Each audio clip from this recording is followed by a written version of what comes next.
All right, we are going to get started. This is a staff meeting of the Hamilton County Board of County Commissioners. It's December 16th, 2025. We've got a number of important items on our agenda today, the first of which is the QRT presentation. Megan Guthrie is here. She's the director of the Office of Addiction Response. Welcome. I know you've got Kelly Firesheets with you as well. Welcome, Kelly. We'll look forward to the presentation. Thank you so much. Good morning, Commissioners. Thank you so much for having me this morning.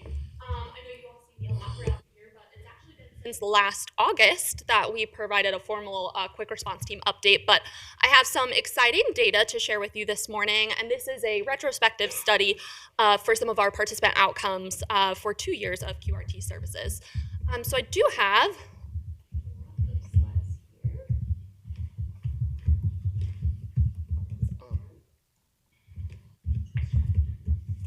Okay, perfect. There we go. But I do have some just quick response team background in some of these slide decks, so I'm going to move through those rather quickly. But I did just want to highlight those, so if anyone wants to go back, they have that context there. So a little bit about how our team is set up. So in the early 2010s, we really started to see the crisis peak. We doubled in our overdoses from 2012 to 2015, and in 2014, Hamilton County had 298 overdose deaths that year compared to 87 homicides. And we didn't have any resources dedicated to those overdose deaths. So the Association of Police Chiefs created the Heroin Task Force. County administration created what was the Heroin Coalition back in 2015, which is now Addiction Response Coalition, and together the Addiction Response Coalition, now the Office of Addiction Response, and the task force created the Quick Response Team. So a little bit about the timing, because we do like to highlight that the first QRT of its kind in the nation started right here in Colerain Township in 2015. And in 2017, we really started to see the crisis peak. We had 570 overdose deaths that year, and we really had an all-hands-on-deck approach. And we were able to receive our first federal grant at that time, and we received $400,000 to launch our part-time quick response team. And we have since expanded that work into our most recent year in 2025, where we launched our family support programming. But how do we define deflection? So for us in Hamilton County, this is any way to get individuals out of the criminal justice system and into care.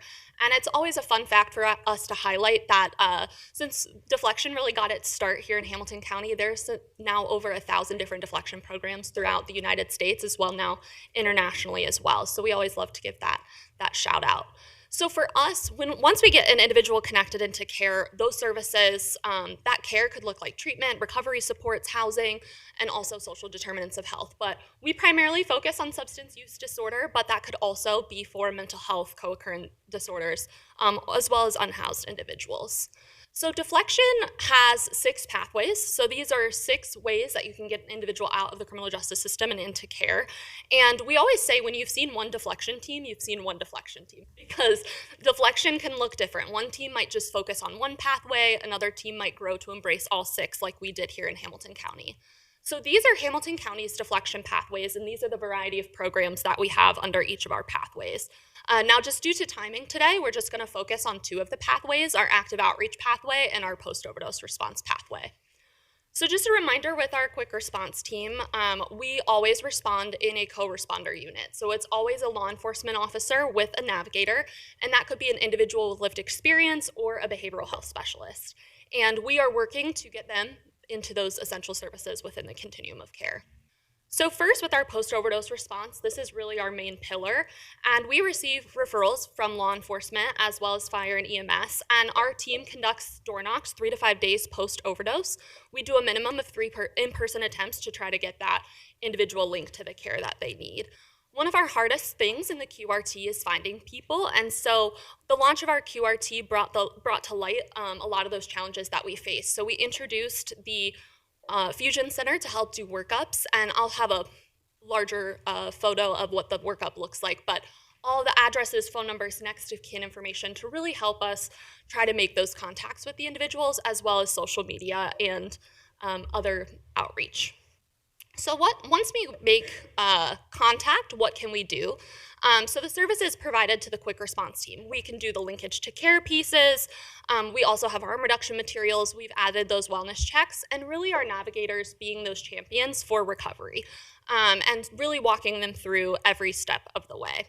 We also do the outreach in partnership with community-based hubs like libraries, soup kitchens, YMCAs, and really spending 4 hours blocks of time just being where we're getting high traffic areas. So the overdose aspect for our post-overdose response, since 2018, we have served more than 2,100 individuals, and we are proud to report that 63% of those were referred were successfully contacted, and 47% were connected or referred to services.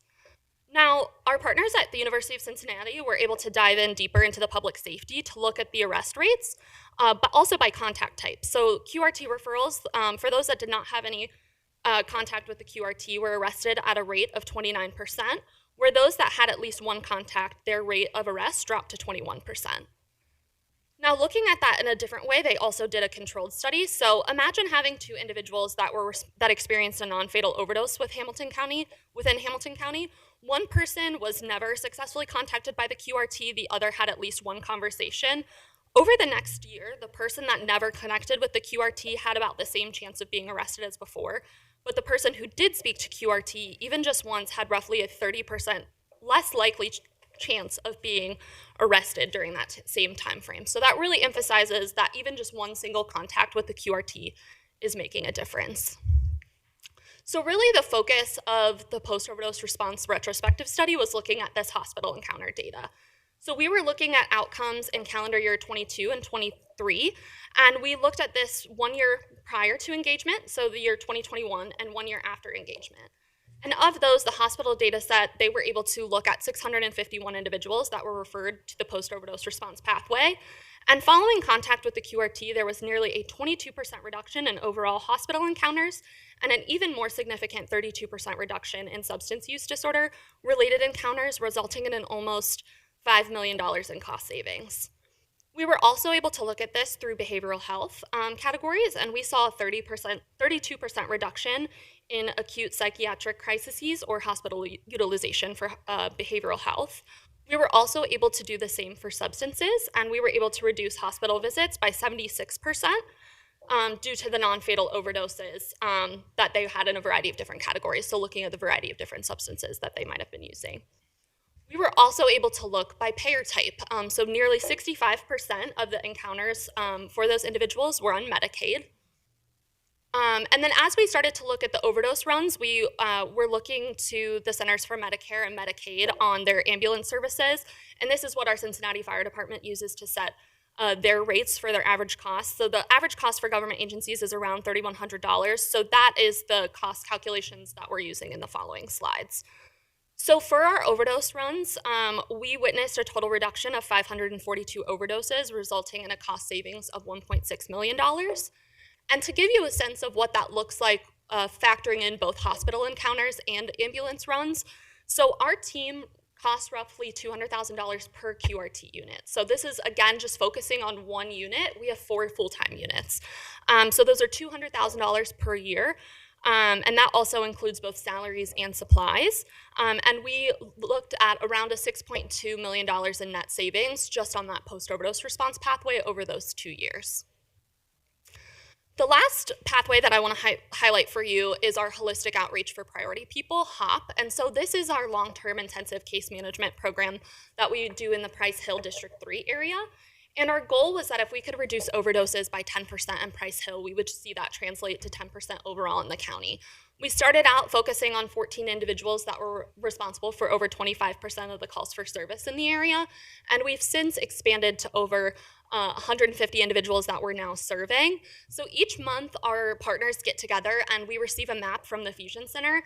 Now what you don't see is that each one of these pinpoints for either overdose or quality of life calls for service has a name tied to it. And that's how we identify our priority targets that are really driving up the calls for service. So here's a closer look at that workup. And we'll do that workup to try to find those individuals again. We've also now created a partnership with the Ohio National Guard Counter Drug Unit, and we have 2 criminal analysts on the 9th floor that are also assisting us with additional workups for those individuals that after 3 attempts we still can't find. So here's just an example of that product, all the different possible locations that we might be able to find them. So of the 140 individuals that were referred to the program, we were able to successfully identify and verify 108 of those out of the hospital encounter data. And just outline some of the demographics for you, but one point that I did want to highlight is the 836 connections and referrals to treatment. So we're averaging almost 8 referrals per person. So this just really underscores how intensive and comprehensive that this program is. So looking specifically at the hospital encounter data for these 86 individuals, following contact with QRT, there was a 36% reduction in overall hospital encounters, an even more significant 43% reduction in substance use disorder-related encounters, resulting in an estimated cost savings of over $3 million. And for that, I also just wanted to highlight just the difference as well between what we had of 600 plus individuals on the post-overdose response versus 86 individuals saving over $3 million. For the behavioral health categories, we again were able to see a nearly 42% reduction in hospital utilization for the behavioral health issues. For the substance use categories, we were able to see a 46% reduction in those non-fatal drug poisonings. And for the Medicaid payer type here, we saw nearly 80% were Medicaid individuals for the HOP group. So we also examined overdose frequency here. This was for those that had engaged with us at least 6 months prior and post, and we saw those go down 66%. And this is again just focusing on District 3. We saved District 3 $265,000 on those overdose runs just for those 80 individuals. Now, for fun, we like to project what this would look like. Again, this is just one jurisdiction. If we were able to expand to all 49 jurisdictions in Hamilton County, that would look at $13 million in cost savings in 1 year. Compound that over 5 years, we'd be looking at a $65 million cost savings in overdose runs. This is just a look specifically at the HOP programming for the costs versus the cost savings. And we had a net savings of $3.1 million in the return on investment for the HOP programming. And then I wanted to give you a look at both programs together. And so for every dollar invested in QRT, we are able to return more than $12 in avoidance systems costs. Now, one of the things that I wanted to highlight is, again, this is just 2 of our units out of our 4 full-time units, so we're not even capturing what those additional 2 units are. This was just 22 and 23, so we're also, missing what we've been able to expand, and we've been able to expand those touches even more since our larger expansion in 2023. One of the other pieces is that investment. We've been able to cover those costs for state and federal through state and federal grants since April of 2018. So we've been able to offset that cost for the county as well. And then I'd also just be remiss if I didn't add that one of the hard things that is hard for us to capture are lives saved.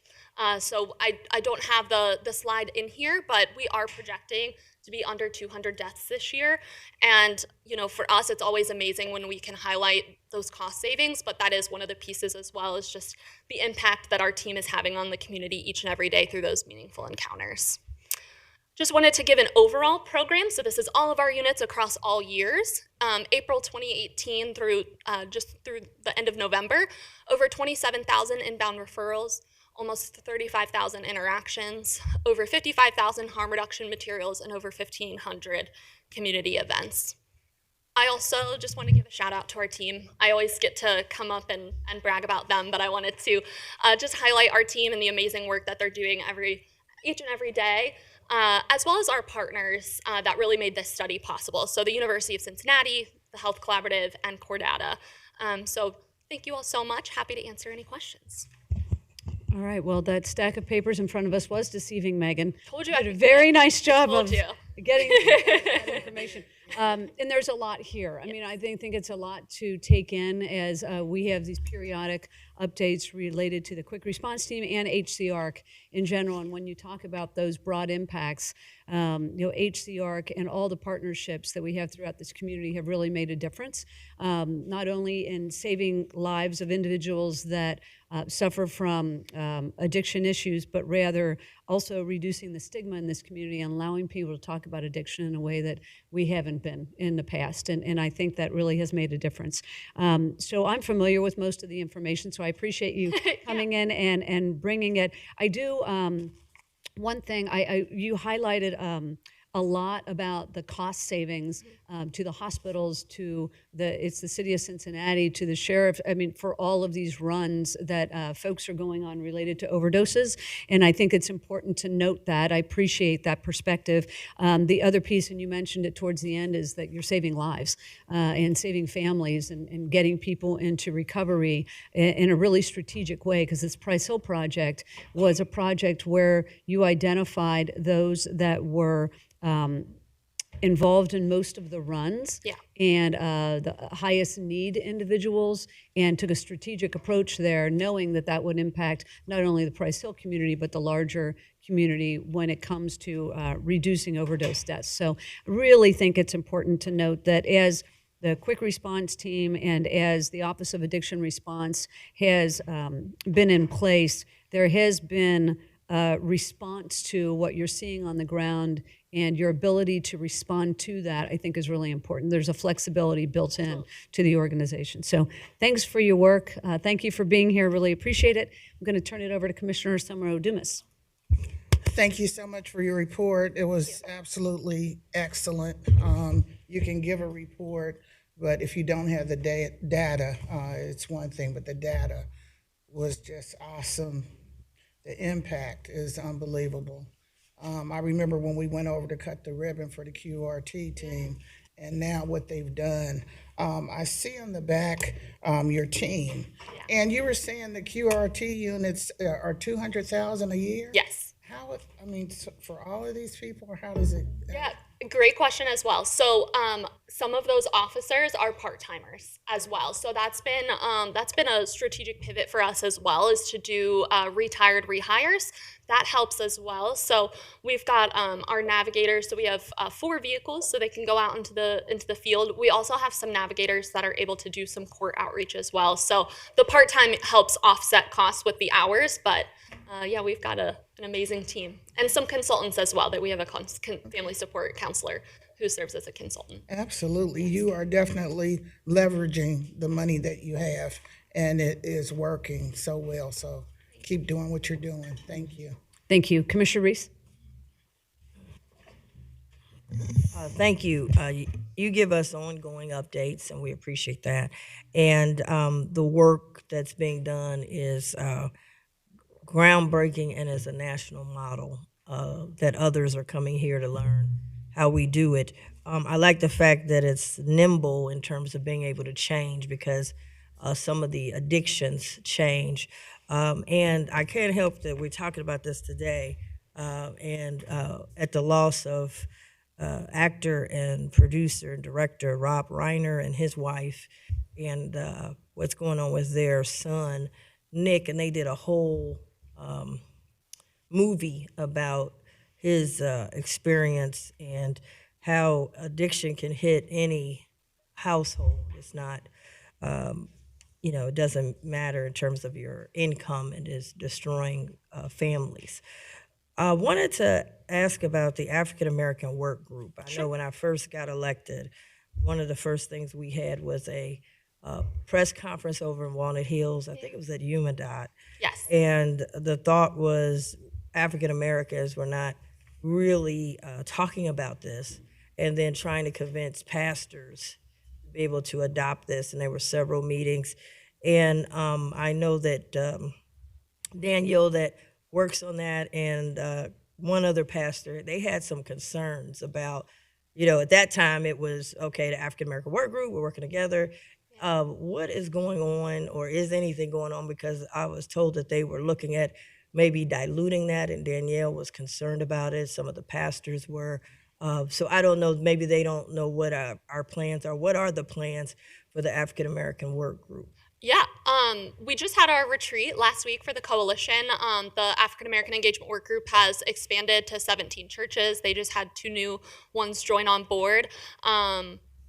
As much as I know, we're still going strong with the work, and so that continues. We also did a faith and prevention toolkit training last month, and then we also had one on Friday. So things are going well with the African American Engagement Work Group. Our African American outreach team is continuing to be really strong in the community. We're seeing a lot of impacts there with that unit. So things are going well. But if I don't have any concerns that I've been made aware of. So happy to continue the conversation and keep things open. But as we head into 2026, things are looking good from my end. Oh, good. Well, maybe that worked out in the boot camp that you all had. Sure. But I had gotten a couple calls, and they were concerned about that they were making an impact, and they were happy, to work with you and work Absolutely, with yeah. us. And they were concerned that sometimes when, we were concerned about this too on a national level. When you start to make an impact, then people say, "Oh, you don't need them." No, no, no. Yeah. There's still too many people dying, and we still need that. So I'm happy to know that the African American Work Group is still engaged and strong Yeah. and working collaboratively with you. Thank you. Absolutely. Yeah.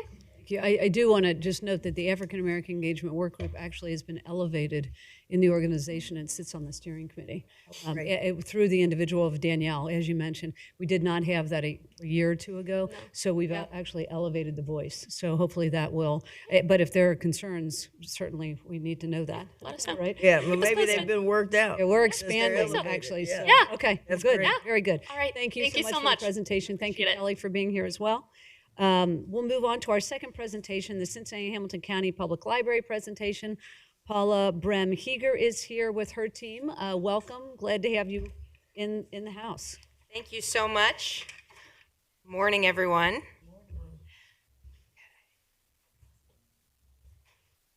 Could you introduce your team, Paula? Oh, sure.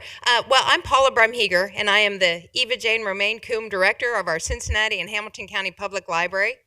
With me, I have Michelle Matthews, who's our Community and Staff Engagement Coordinator, and Ray Buick, who is our Government Relations Coordinator. So it's wonderful to see you this morning. Thank you for giving me some time. I know you have a very busy schedule, so I'm going to run through this rather quickly, but you have the information, I believe, as well in a PowerPoint. So I'm going to kick things off with a story that I think really highlights the importance and essentialness of the library's role in our community. This particular story comes from our Miami Township branch. We had an individual who had been using our public access computers over the course of about a month to apply for jobs and seek assistance through Hamilton County Job and Family Services. He talked with our staff and mentioned that he really wanted to have a better understanding of how best to effectively navigate the JFS resources. Our staff directed him to our Price Hill branch because at Price Hill, there is a monthly in-person JFS meetup. He was thrilled to hear this, and following that conversation, he was able to meet with JFS, successfully applied for the service, and has now been approved. He expressed very deep gratitude for the staff knowledge, both the library and also JFS, and how all of those resources were available through the library, that it gave him access to the broader Hamilton County community.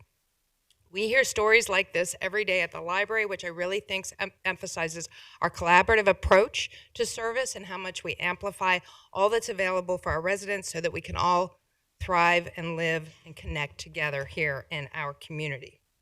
We also know, and I've talked to all of you about this over the years, that CHPL is one of the best and busiest libraries in the country. These are 2024 statistics, and we expect our 2025 stats to come along as we enter the new year. I can assure you that they will mirror these impressive numbers. I took a look. By the end of November of this year, we were up 2% in our overall circulation, or the items checked out from the libraries, compared to last year at this time, and 6% in our visits.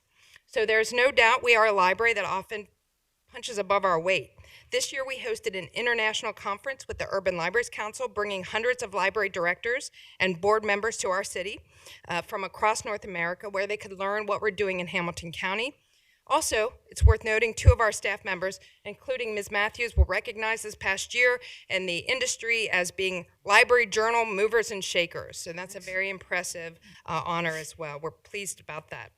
We are breaking new records every year in our digital downloads. I don't know how many of you use our ebooks or audiobooks. Last year, we broke 5 million downloads, and we are very close to hitting 6 million for our 2025 milestone. So I encourage all of you here, we have a couple days left. Please, if you haven't, download an ebook and an e-audiobook and help us achieve that goal.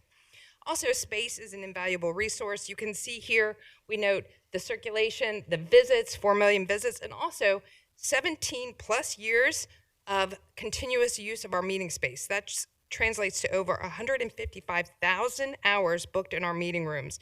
That's all of those years, if you put them out, of people using our rooms for community meetings, homework help, working from home, tutoring, and more. We also have been investing in our facilities. You can see on this slide the percentages of the increases of the various places, and I think everybody has one they visited that really speaks to them. We highlighted a few. This is not all of them. Some of them that I think are important to recognize would be, of course, our Walnut Hills branch, which has had a 65% increase and serves as an anchor in that area for additional investment in the neighborhood, and our Deer Park branch, which is 17% increase, and that's over in the Dillonvale Shopping Mall. It's the former TJ Maxx, so that's great use of that space. Also, I do want to emphasize the main library, which is not too far from here, and how much that work there. We've been taking a look at what people do before and after they come to the main library, and we know that our community use, our customers overlap with Cincinnati's major shopping hubs, as well as people leaving the main library and going out to places where they're likely to do things like dine, shop, and take advantage of all the leisure activities here in the city core. We serve people at every age. So story time is one. I put it on there because it's kind of a favorite, and many people know story time. You maybe attended as a kid yourself, kids, grandkids. That is true that we have about 500 attendees every day at a story time if you average it out over the course of the year. It's 179,000 attendees. We also offer summer reading, one that many people are familiar with, summer reading program. Last year we had a 13% increase among our teens, and we also do homework help, very important, and in 2024 we had about 15,000 sessions. We do meals and snacks. That's another important thing for our kids.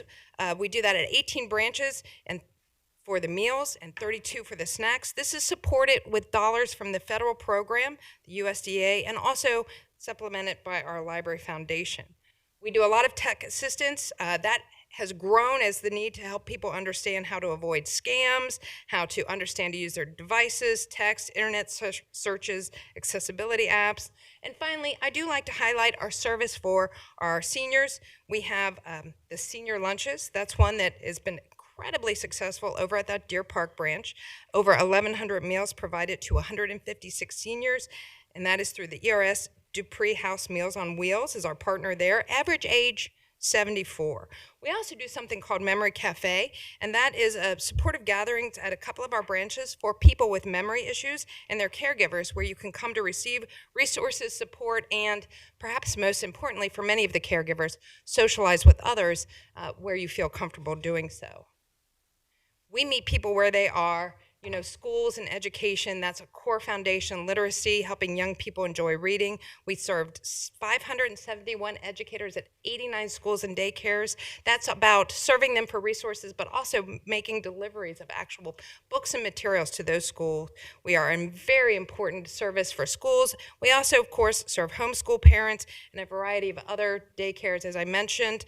We visit senior care facilities, where we also do deliveries of material.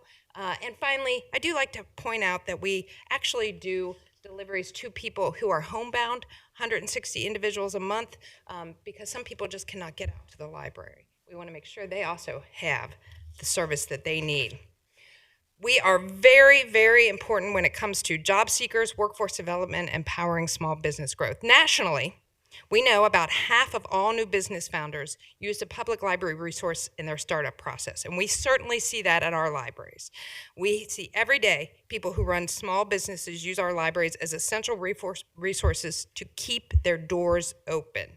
So this is seen through our makerspace. I think many of you know that, but also on the very basic level, those utilizing our printing for their accounting documents.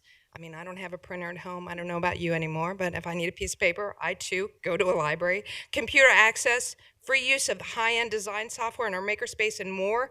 I do want to point out we are seeing more and more daycare owners who come through our doors, not just to arrange for materials and material pickup to serve their kids, but also to utilize our resources to help run their organization and small business. We host a number of job fairs where employers come, and I do like to point out, we just hosted Make It Plain Consulting, who is informing the community about the Brent Spence Bridge Project employment opportunities. We did that at 6 locations: Avondale, College Hill, Clifton, West End, Corryville, and Maine. So we know that this is something that we want to make sure people have access to, and the library is an easy place to come and learn about that kind of information. And I could go on and do an entire presentation about our maker spaces, but we do have those at a number of our branches and at the main library. If you haven't visited one, and I think everybody has, please do so. We talk a lot about our partnerships. I do want to express our deep gratitude for the continued partnership to create innovative solutions, hosting the 513 relief bus, distributing gun locks, serving as polling locations. I'm going to highlight that here on this next slide a little bit, and I am moving quickly, so if you have questions, just let me know. We are across the county, and you can see here we have hosted the 513 relief bus at 9 library locations. We work with Hamilton County Sheriffs as well as CPD and other law enforcement across the county, Coleraine, all of those to distribute nearly 500 gun locks across our 41 locations for free. 15 of our libraries served as polling locations, and the Hamilton County Community Resource Team hosts monthly visits at 5 of our library locations. So we're across the county. All 42, if you count our distribution center down in Queensgate, are spread throughout. It's more than 1 million square feet of public space, and we do have about 900 staffers who are employed across this system as well. Highlighting one that I've mentioned briefly, but do want to talk a little bit more about, is that longstanding partnership we have with Hamilton County Job and Family Services. We've been working closely together for over 15 years. So we do a number of things in connection with that service. We print and scan documents that are needed for verification or case updates free of charge. Clients can access it across all of our locations. They use our computers and our Wi-Fi to navigate and receive services through the JFS website. They get tech assistance. And also, again, we have a couple of branches. Mostly I see on the west and northern side where these are very high numbers. I think people are really utilizing the convenience of a library to get those services at our Groesbeck branch and North Central branches, both over in Coleraine Township, as well as our Westwood branch. Those are some of our highest use of this partnership in this service. We also do work with the Juvenile Justice Center and with the Hamilton County Office of Reentry. So at the Justice Center, we do monthly book clubs where we visit, inviting youth who are there to join the library when they are able to and share library resources. Next year, we intend to also focus those visits on careers, job search, job training, resume building, soft interviewing skills, things that we know that the individuals we're serving who are in that system will really need, and we want to help them feel comfortable understanding how to come to the library or wherever they can go to get those services. We also visit the Hamilton County Office of Reentry through jail visits, 1 male and 1 female pod twice a month. We share library resources and provide a newsletter on requested topics. I did have a note on a recent visit. One woman shared that she wanted to obtain a food truck license, and another mentioned she's interested in starting a cleaning business. So those are the kinds of things that we really try and help people have easy access to that information so they feel comfortable pursuing whatever positive, productive thing they want to pursue when they have the opportunity. We do a full spectrum of service with community partners. We do free tax prep in connection with United Way and AARP. Last year, 1,200 people filed, saving $300,000 in filing fees and resulting in $1 million plus in refunds. You may be familiar with our Barbershop Books program. That's an award-winning national literacy program to help children develop a lifelong reading by bringing books into local barbershops. It's supported by our Library Foundation. It has a strong focus on young Black men.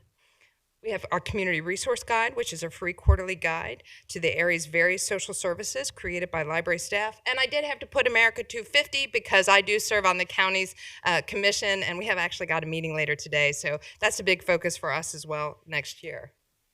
We are there when it matters the most to our community. So I know similar to our response during the COVID-19 outbreak when we helped to distribute test kits and vaccine access, the library did rapidly understand and rose to meet the need of our community amid the disruption of SNAP benefits earlier this year. So we were sure to put out a resource guide and do what we could to provide the services that we do, including continuing those meals and snacks for young people.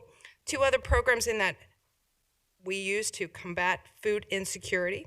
We work with Last Mile Food Rescue at the Price Hill branch. Last year, or through May of October of 2025, we served 1,276 families through weekly food distribution programs, again, in connection with Last Mile. And we have another one over on the west side, the Covedale branch. We work with the Free Store Food Bank.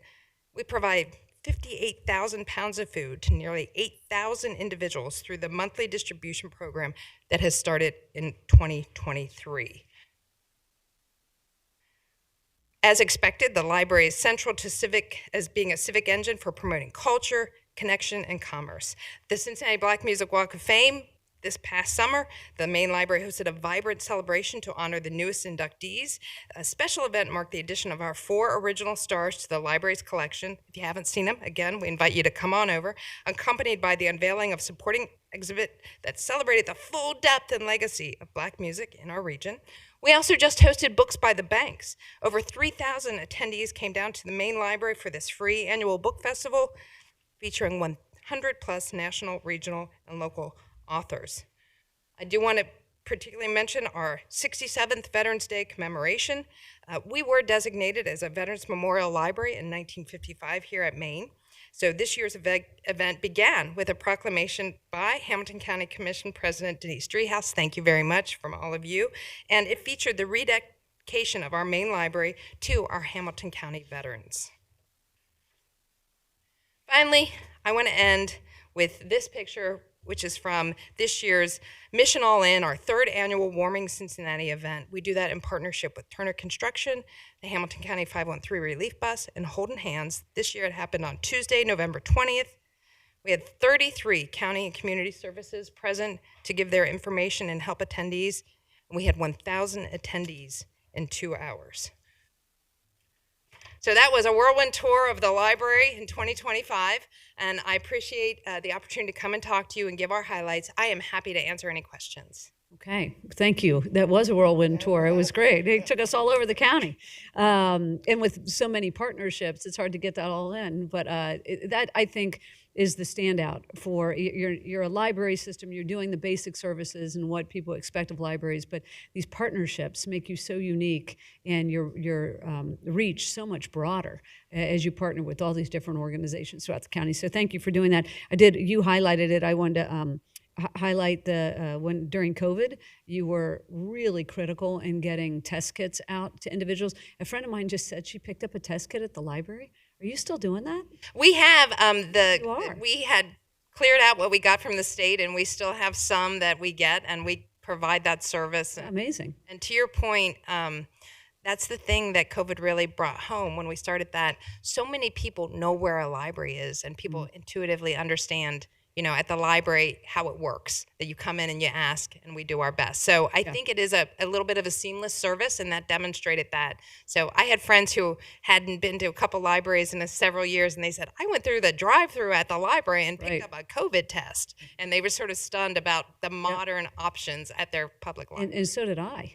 And people are still doing all it, did. evidently. It's just really, that was an amazing partnership with you, and you really stepped up during that time, so I appreciate that.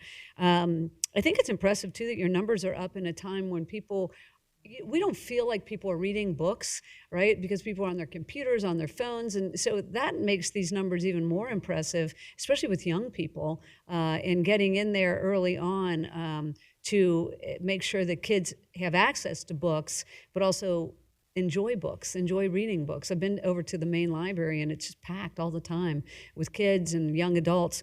So I applaud you for that. The JFS piece is critically important. JFS is in the house, so appreciate you saying that with them. Grateful for this partnership. I know, did it start at the main library and then expand out to the other locations? It did, and it started back with faxing. Hard to think about. We still have some people that need to fax through JFS and through that service because medical records cannot really be emailed in the way that we think today. So it did start, I think, a little bit more than 15 years ago. We started here, and then we thought this is such a good service and so important to people because a lot of people know where their library is, and they go and they start there. Like the story I have from way out in Miami Township. This is an individual who needed to start somewhere and then was able to access it. So yes, we often start those things in the urban core here, and then are able to have them go throughout the county. It's been live and well for well over a decade throughout the county. Yeah, it's invaluable, and we appreciate that so much. Great access point to JFS for individuals that don't otherwise know where to go. And then lastly, you mentioned that you had been over in the Justice Center. Yes. I just want to put on your radar the recovery pod. So I heard you say that you were in some of the other spaces over there. The recovery pod might be a great opportunity for those individuals, men and women, who are voluntarily in the recovery pod, and trying to connect with them by way of the library seems like a great opportunity. So I don't know if you've got the ability to expand in that way, but I just want to put that on your radar. Thank you, absolutely. And that's such an important thing.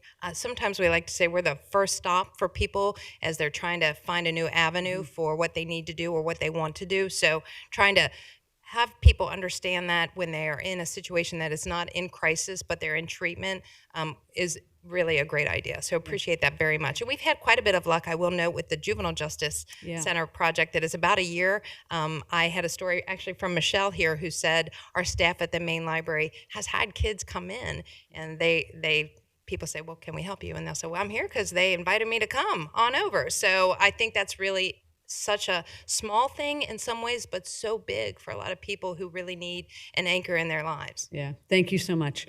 Commissioner Summer Dumas. I'm speechless. Thank you so much for your presentation. Just knocked me off my feet, really. You guys are doing great work, and I knew that. Just a couple points, some of them have already been made. I was going to ask you about Forest Park Library and whether or not there was an increase. Obviously, there's a big increase. They haven't been there that long, but all the other libraries, and I would ditto what President Driehaus has said. It's just great to know that people are still coming into the library to read and access those services. And then you mentioned about delivering of the books at the home. And my sister got a couple books, and she called me. She was so excited about that opportunity, and I'm sure the other people are also. And then your just level of outreach is phenomenal. You guys are just great.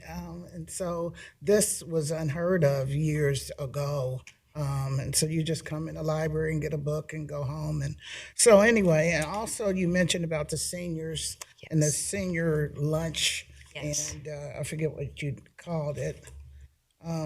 What was it? Memory Cafe, that's right. Yeah, and I was on a webinar last night, and they were saying, surprisingly to me, that senior suicide is going up astronomically because of the loneliness and a lot of other reasons. But seniors really need some help, and we sometimes forget about them. So, but thank you for all that you do, all of you. Thank you.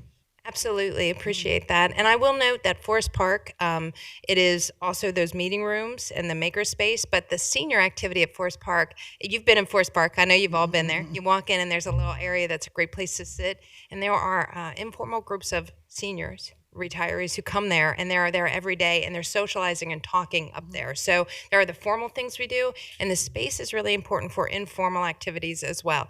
And the Deer Park Meals on Wheels, that is sold out. That lunch is like the hot ticket. So absolutely. Great. So, Commissioner, I guess we can't go then. No. You might. I think you're too young, but I know we're not too young. Right. So anyway, we'll try to catch it next time. Commissioner Reese. I just want to say thank you. I mean, this presentation that you made, and you know what I've always said, I really do think we've got the #1 library system in the nation. Because as libraries have to transform, there are other libraries and other parts where they're just kind of dormant because they haven't transformed. And our library system, to me, Paula, under your leadership, has really transformed into what I would say community hubs that happen to have books and all other services. So when you go in there, there's something for you. If you are a small business, a lot of entrepreneurs right now, they use the makerspace so that they can achieve their dream of entrepreneurship. I've seen them go in there. Meetings, like you said, whether it's government meetings or community meetings, people are able to go in there and meet. It's a place to meet up. as you've said. My father, he still loves his Green Township Library. It's a good one, That's too. his spot because he has a group that they connect. You know, they have, it's unofficial, but they get there around the same time and they get to talking and reading and so it's kind of like an unofficial group meeting at the library. I went there one time. I said, "What's going on over here?" But he said those other ones are really nice. He loves Forest Park. He said, "But my Green Township crew over here." So it's what, like you said, people do meet up there and they have relationships. Neighbors, it's a place neighbors can get together. I remember when we were groundbreaking at Forest Park and down to look at the Forest Park Library, that's just unreal. I love it because it's a 1-floor model and it has everything. And it's so important because people don't realize, like in our county, we have a big county. And if you're on one end to another end, you may never cross. And so to have someone say, maybe I can't get downtown to the main library, which is amazing, but now I can stay out in the Forest Park area and I can have those services, and it's amazing. And you have all the technology, and I appreciate you and your partnership with Cincinnati Black Music Walk of Fame, because now people can go there, learn. You have the steps that go all the way up with all of the different people who have done music from Hamilton County. Then you have, our original stars are there now. They were at the library now. I mean, they were at the airport, now they're in the library, but now people can read more. They can get their music. They can listen to the music. They can go even deeper, because I had someone say, I didn't know Nancy Wilson was from Ohio, and this was a musician, but they went to the library and they said, man, I pulled up more of her stuff and more of her story. So it kind of really gives people to want to get more involved. And then a lot of some of the editing work took place. We were able to, some of the local producers that did some of the editing work. And I remember one of them, she brought her, it was a summer, so she brought her children, and they didn't have to feel bad because they weren't interested in editing work. But then they started going out into the library and they met new friends. And then they didn't want to leave. It's like, okay, it's time to go. And they're like, no, we don't want to leave the library. And it was just so good to see, kids saying they don't want to leave the library. I will say this, I say this all the time. My first library experience was my grandmother, who lived at 1082 Lynn Street in the West End. And she would walk us up to the library because she had to drop out of school when she was in the 7th grade. And she wanted to make sure we would read. So she would take us up to the West End Library. My first library card was up the street from where I lived in Westwood, was the Westwood Library. That was my first card, and I thought I was doing something when I got my library card. But our library is not grandma's library. This library system is, it is hip, it is cool, it is. I go to Deer Park, and usually you go to the library, you're supposed to be really quiet and whisper, because that's how it was. And we go to Deer Park, and you have a little space. You say, those who want to be quiet, you go into the little room, and the rest of us will be able to talk. And I said, wow, this is so different. And so you've been able to do new builds, you've been able to do rehabs. Mount Healthy, I was there at that time with the mayor at that time, and they were happy to have it. These are community hubs. When COVID came, we needed a place where people knew where to pick up the kids. We needed 513 relief bus. We needed to pull up and partner, and we have been partners ever since. So I'm just, what you presented I already knew, but I'm glad that everyone gets to see it's different reasons that different people come into the library, but they're coming in. And you're able to keep having and reinventing and providing services that can help people in our county. So we're lucky to have the #1 library in America, and happy that you were able to present this. I'm looking forward to the 513 Relief Bus working with your mobile book day. We want to have some books on the bus, so we're excited about working with you. Yeah. And I know your head keeps going with new things, new partnerships, new opportunities, new outreach, and I don't know how you do it, but thank you for your leadership. Well, thank you very much. I appreciate that. And as you have noted, Commissioner Reese, on occasion, I am a little bit competitive, so I'm going to quote you and say, we've been declared the #1 library in America. Tell me otherwise. Let's do it. We already beat out Jay-Z. I say this all the time. Jay-Z had a big thing at the library. I think it was in Brooklyn. Yes. And I seen it on there, and I said, "Man, we gotta get Jay-Z." That was nice. And we had the big display, the Black Music Walk of Fame. We beat Jay-Z, and I said, "Man, we're gonna keep beating them. We're #1." So That's right. yeah, it was great. More to come. Absolutely.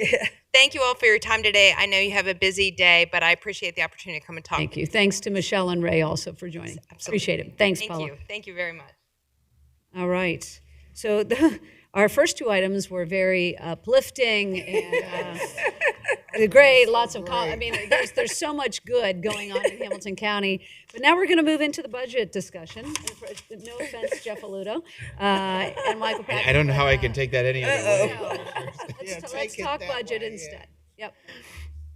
All right, commissioners, thank you for that introduction, I think. So I wanted to provide the board with an update on where we are in the budget balancing process. The administration submitted an all-funds budget to the board back on, I believe, on November the 6th. Since that time, there's been a lot of work done to adjust that budget and modify it to ensure that it meets with board policy priorities.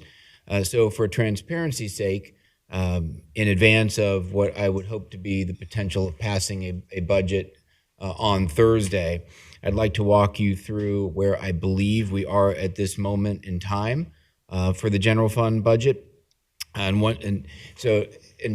as the board will see in the presentation, this is a very truncated version. If someone is watching it right now for the first time, this isn't going to make a whole lot of sense to you because we're talking about incremental adjustments to the recommended budget. So we do have budget presentations online. If someone wants a snapshot or a synopsis of the entire budget, you can go back and watch those. What I'm going to be talking about today is really in work session format for the board to understand how we have adjusted the budget to meet with board policy priorities. So what I would like to do is walk you through where I believe we are at this moment. And once we're done with the basic general fund portion, and happy to hear any board questions, thoughts, as we talked about last time.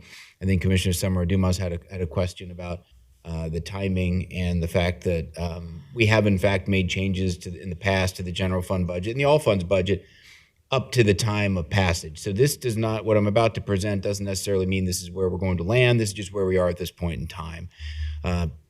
So we'll talk a little bit about that.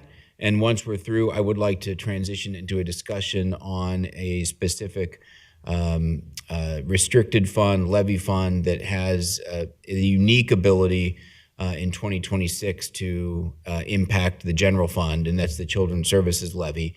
Normally, the levy funds exist entirely separately from the general fund, but we'll walk through an explanation of some recommendations in the Children's Services Levy because of its ability to potentially reach across and implicate the general fund budget in 2026 and how we are planning for and preparing for that.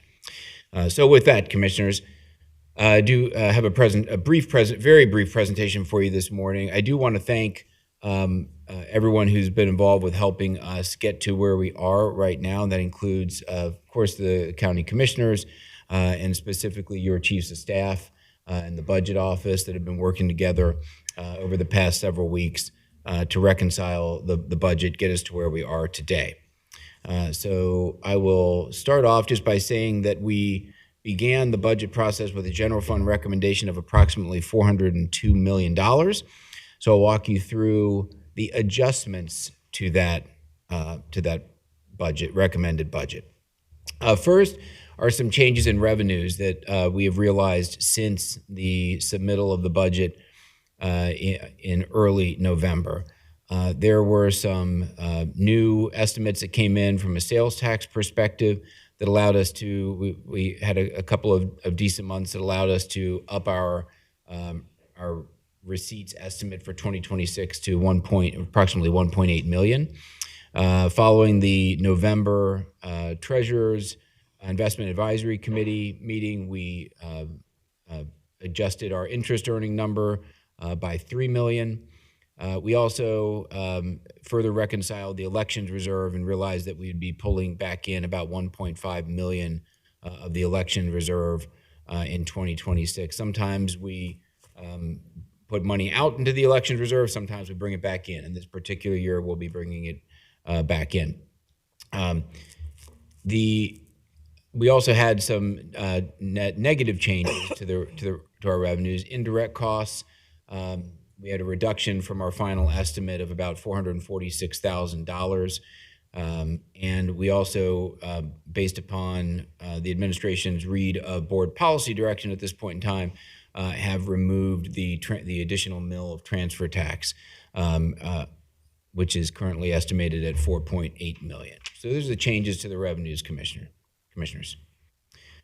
In terms of net changes to expenditures, and this would be, again, when you see a departmental name here, these would be how we would recommend allocating those additional revenues to various departments, based in large part upon what the board has heard during board budget presentations. So as of this point in time, again, where we stand right now, the administration believes that we've heard the board wanting to put back some money to the prosecutor's office. We have that in at $950,000. The sheriff in at $313,000.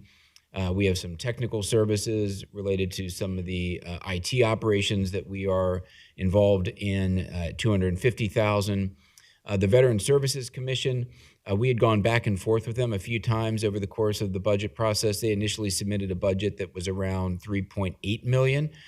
We had asked them to reconsider, especially once the new director had come on board, whether that was still a number that they wanted to submit. They said that they would take a hard look at that. In the meantime, we had put their budget in to the admin rec at $3 million, just essentially as a placeholder. They came back with a budget at 3.203.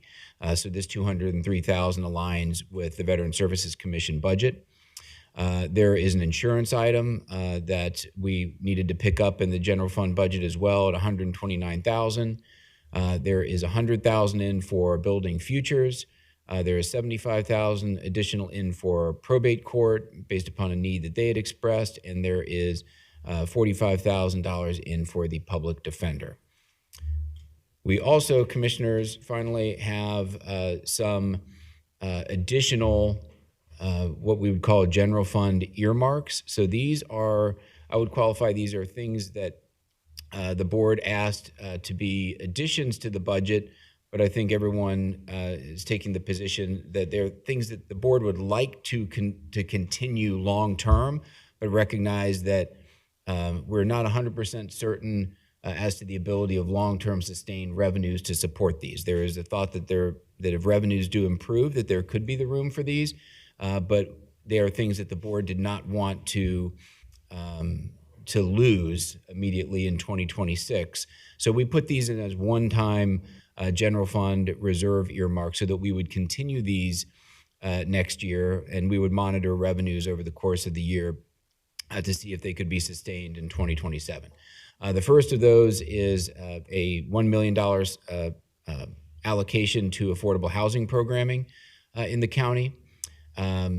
Second is an addition to the admin rec of $400,000 for the community revitalization grants. The large event grants would be an addition of $250,000. There would be an addition of $150,000 to the community small event grants, $100,000 for the sports commission, and $10,000 additional for the pitch night programming that the county puts on.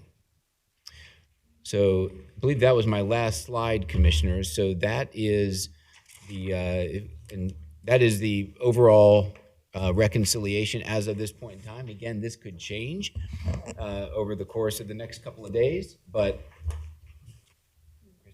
I wanted to provide you this at least for some feedback, talking points, if there's any direction the board would like to give. Again, this is mainly for For transparency's sake, I've had a couple people in the community ask me they've been actually following our budget process, and have said, so I've heard a little bit about where the commissioners seem to be going, but when will we know exactly what changes? Do we have to read the final document? And I said, no, there will be some discussion on that prior to, and the ultimate budget resolution will be explicit about what has changed. But in the meantime, commissioners, I just wanted to facilitate this conversation so you could see where we are at this point in time, ask any questions, provide direction, et cetera. Very good. Thank you for the presentation. I do want to note that the overall general fund budget, as you say, is $402 million. And so the amounts that we're talking about here by way of any changes are they're relatively very small compared to what we're doing in this budget, which is primarily funding the agencies throughout the county. Much of this is going to public safety and some of the other mandatory functions that we have to provide as a county. And so we're talking about these other changes, and you noted it. We have more information now than we did when you put your admin rec budget forward, and so that is baked in to some of the changes that you've got in front of us. And then there's a policy change here also related to the transfer fee, and so that's been baked in as well. And so we get to this situation where we've got a little bit of extra revenue to work with when it comes to what we heard from the different agencies and elected officials that provided testimony in front of the commission related to the budget, particularly the prosecutor, the sheriff, probate court, and public defender, whether they came in to our public meetings or talked to budget staff. We heard from these organizations that they were going to be very stretched under the budgets that they had been allocated. And so this is a reflection of some of what we heard. And to be clear, we weren't able to do everything. We are working within a budget, a very limited and strained budget. And so were we to be able to provide everything that was asked for, that would be great. That is simply not the situation right now in Hamilton County. Our sales tax is relatively flat. We saw a little bit of a bump, and that's been baked in over the last couple months, but we're stretched. And so this is a reflection of that. But we've done what we can related to the testimony from particularly those elected officers in the sheriff and the prosecutor's office. And I want to thank them for coming in and making us aware of their concerns and of their needs, particularly as we talk about public safety. And then this idea that we've got the other priority programs that we have funded in the past. I want to point out, too, that obviously the net changes to expenditures in the general fund reserve earmarks are in addition to budgets that have already been baked into the overall budget. So it's not as if those are totals. For instance, in all cases, the revitalization grant is in addition to what was already in the previous admin rec. Unlike affordable housing, it was in the admin rec, it was just put somewhere different. And so we've tried to be creative here with these reserve earmarks. These are programs that we all hold in high regard, and most of them are drive economic development and increase revenue to the county. And so we think they're important to do, and they're also great for the community. But we didn't want to bake them into the regular budget, because then we'd have a structurally imbalanced budget, and nobody wants that. And so they are against the reserves. We will have the money to fund these, but they are not a guarantee. These increases, I should say, are not a guarantee moving forward, as opposed to the previous chart where we are baking those numbers in so that these departments, again, particularly the prosecutors, sheriff, probate, and public defender, have these dollars to work with. And hopefully we can afford to provide that funding moving forward, depending on our revenue. I mean, it all depends on our revenue. So I want to thank you, Jeff, and the budget staff. I know John's in the room as well. Rob is also in the room, and the chiefs of staff for carrying the messages from the commissioner to the administration and back, so that we can better understand what's in front of us and how we can all coalesce around a final budget that we'll vote out on Thursday. So thank you all for your work. I really appreciate it. Commissioner Summer Dumas.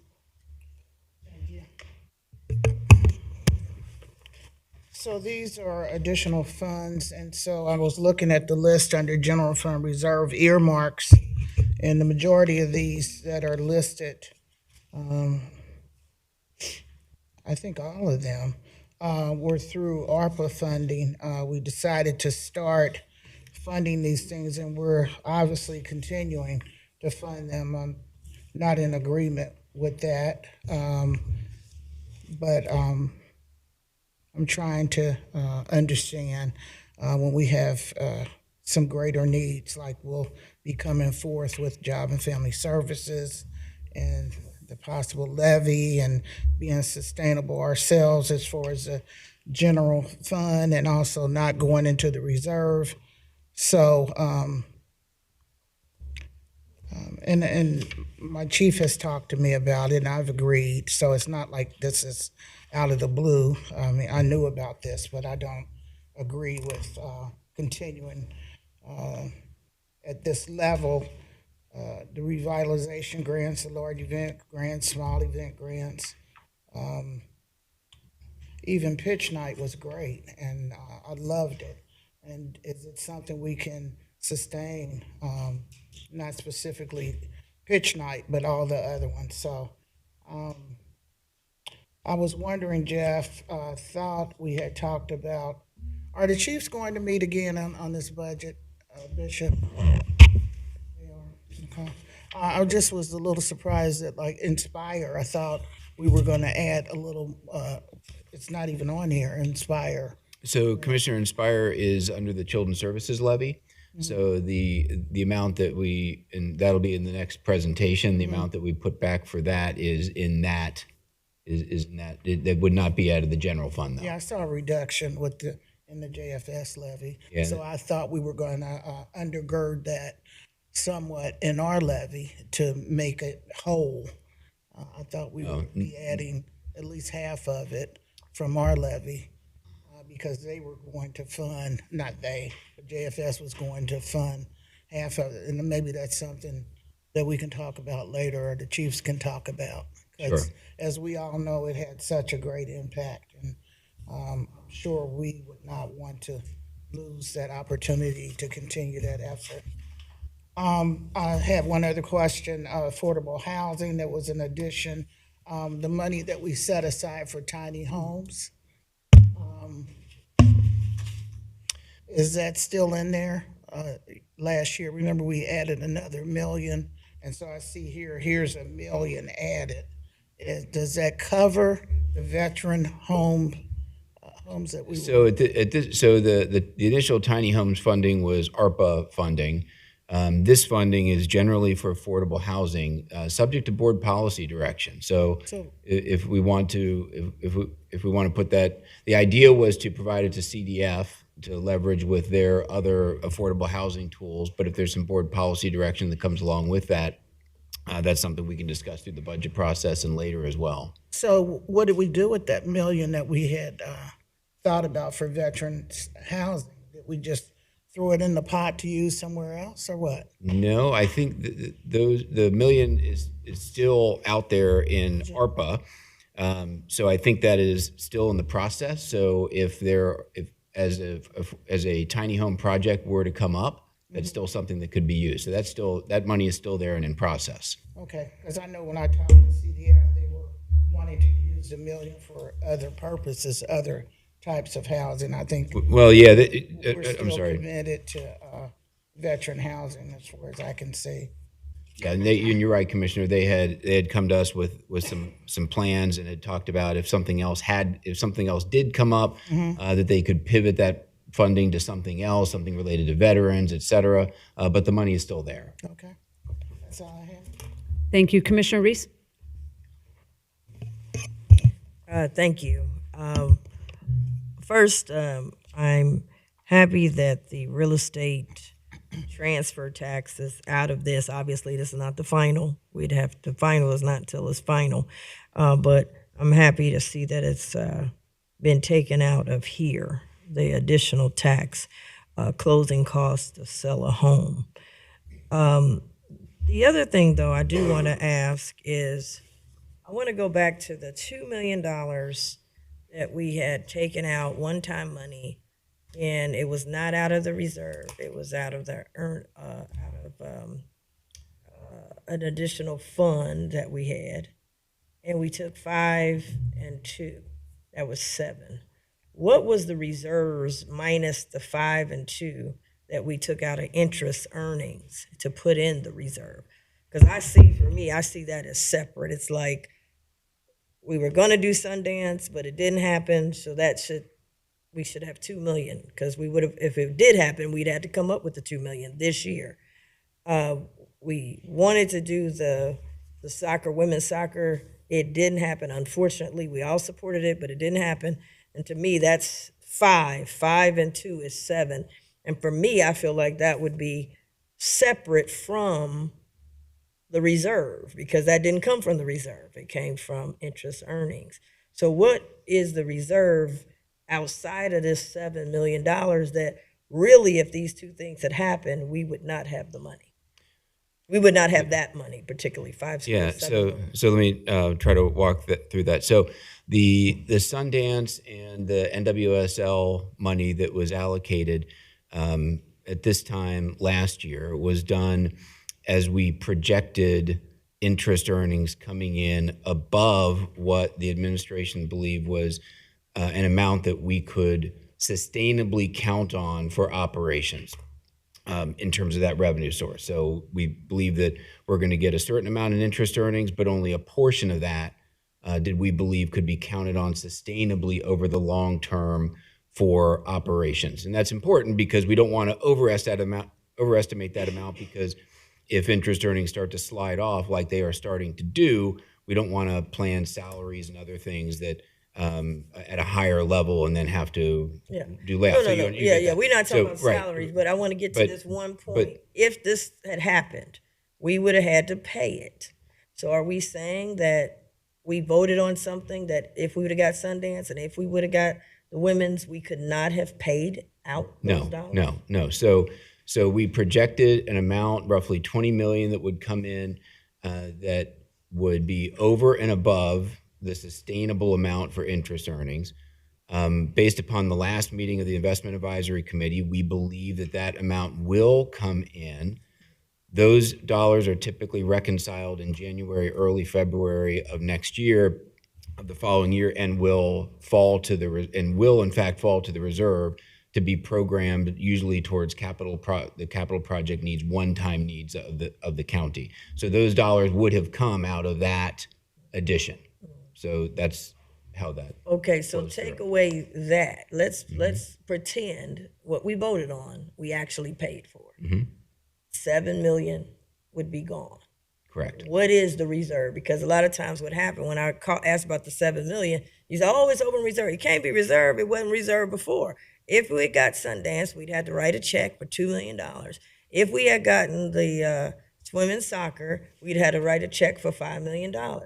So I'm trying to say, outside of that, what would have been reserved if we had paid those out? I don't have the exact nominal number. John or Rob can find that. That number would then be supplemented by the amount of interest earnings that fall to the reserve in January, February next year, which would then be programmed for one-time projects. No, I got that part. But I would like to know what's the number minus the $7 million, because that was supposed to be paid this year. And so for my own calculations, I feel like if something didn't happen, we got $7 million over here that we would not have had. And then, of course, to answer your question directly, I'm just trying to see, what's the number outside of the $7 million that we have in reserves? Then, as it relates to the interest earnings, it would be outside of that 7. Yeah. Outside of the interest earnings, what's in the reserve minus the $7 million that had been earmarked at that time? That's all I'm trying to. Got it. Okay. I think we can get back to you with a number. The difficulty we're having with answering the question is that we don't typically count those dollars above budgeted interest earnings until we finish the year, because we know some of that is padding we have some departments that are spending over budget this year. We have some revenues that aren't performing as well as we thought. So until all of those things have settled in December, we typically don't look holistically at everything that's happened in 2025 until we get to January and we know where all the pieces have landed. Because we don't like to recognize, oh, this is extra interest earnings until we actually know it's extra interest earnings. Yeah, that's kind of confusing because you had us vote on something that was not actually interest earnings. Right, and that was we were on the hook and that was a risk. if it had went forward. And now all of a sudden we said we don't have the money, and we had put it in there and said we made a promise to them. We voted on it. We think those dollars are there. We fully expect we'll be at least $7 million over current projections at the end of the year. We still think it's pretty safe. But yeah, you're absolutely right. If interest earnings had gone south this year, we'd have still had it on the hook for that $7 million. I mean, in the end, so when we base a recommendation based upon interest earnings that we think are going to be there, that is in fact a risk. It's just as much of a risk as the general fund budget that we're recommending today. If sales tax declines, we don't have the revenues to pay for the things that we are recommending. The budget is a plan. And there is a risk associated with that plan and all the different revenue sources. So yeah, because they were saying that we had to hurry up because they had to submit to the people that we were going to pay. It makes it difficult because for me, I feel like as a county commissioner, I'm only getting certain things. I'm only getting this information, a little bit of that. I'm not getting the whole picture. I thought what we voted on last year was that the soccer people needed to know right away, because without that, they couldn't even be considered. And we so if we're saying today, now we're saying it because we don't have it. Oh, we might not have done it. I don't see how we would have not. We're not saying we're not. Sundance needed it to put it in their proposal. So I'm just saying either we had real money or we didn't have real money. And if we had real money, for me, I would put that money as, we didn't use it. So we got $7 million from interest earnings.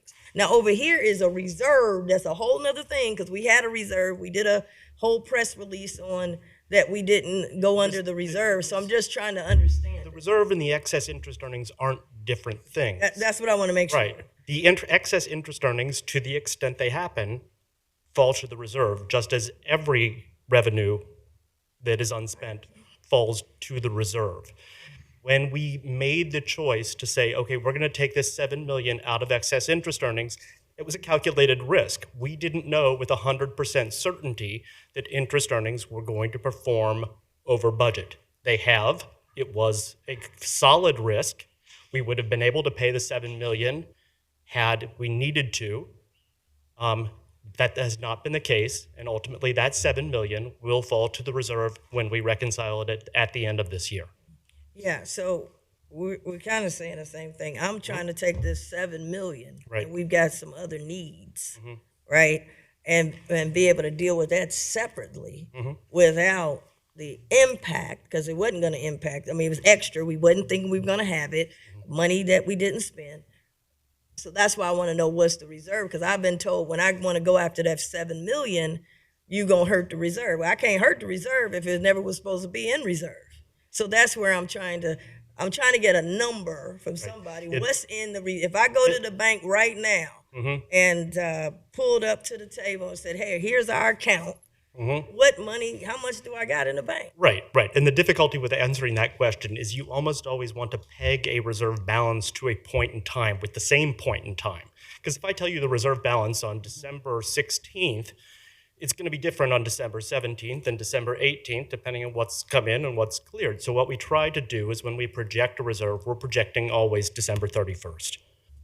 And I can give you a projection. It's just a guess at this point. Just give me what January, you had last January. January 10, I can tell you what that reserve was. What was last January 10? That's all I'm trying to We will get you that number. So that's one thing I wanted to highlight, because there may be some other things that we want to be able to be creative and try to help as much as we can. So, absolutely. But it's hard to do that if you're at the bank and you don't know what you got in an account except the bank. So that's why I wanted to ask that question about the $7 million, because it got confusing. It tied into the reserve. So thank you for that. The other thing I wanted to ask about was, on here you indicated that you have some asterisks that says increase from the administrator's 2026 recommended budget. Correct, right. So are you saying all these other things was in your budget that don't have asterisks? On the tech services, risk management, building futures, no, probate court, no. So we public wanted to do Isn't that. all this extra? Yeah, so we want, yes, good point, Commissioner. So we wanted to do that specifically to show on the earmarks. But you're correct.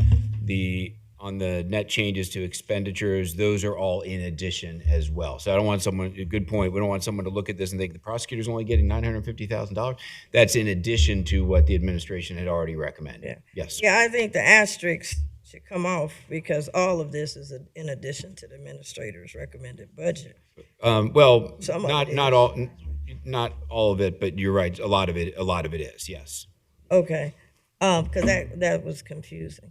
Now, on here, affordable housing, we gave a lot of money to affordable housing and ARPA. I mean, we as a county did more than anybody on affordable housing. And then it was another $1 million we keep giving extra to CDF. And it was mentioned earlier about the veterans' tiny homes. They have said they want to do something else with it. I mean, this will give them an extra $2 million. So I'm just trying to figure out, I don't want money sitting around. I mean, can this $1 million make an impact, or are we just gonna, it sounds good for us to put it in that we did something again for affordable housing. Is it really gonna be able to do something? Well, I would just comment on a couple of different points. Number one, the $1 million was an effort, I think, majority of the board's policy direction, if not unanimously, there was direction for the administration to attempt to provide some sort of long-term funding recommendation for affordable housing. So this was our effort to do that. We initially tried to do it as a part of the transfer fee. I recognize that ran afoul of board policy direction.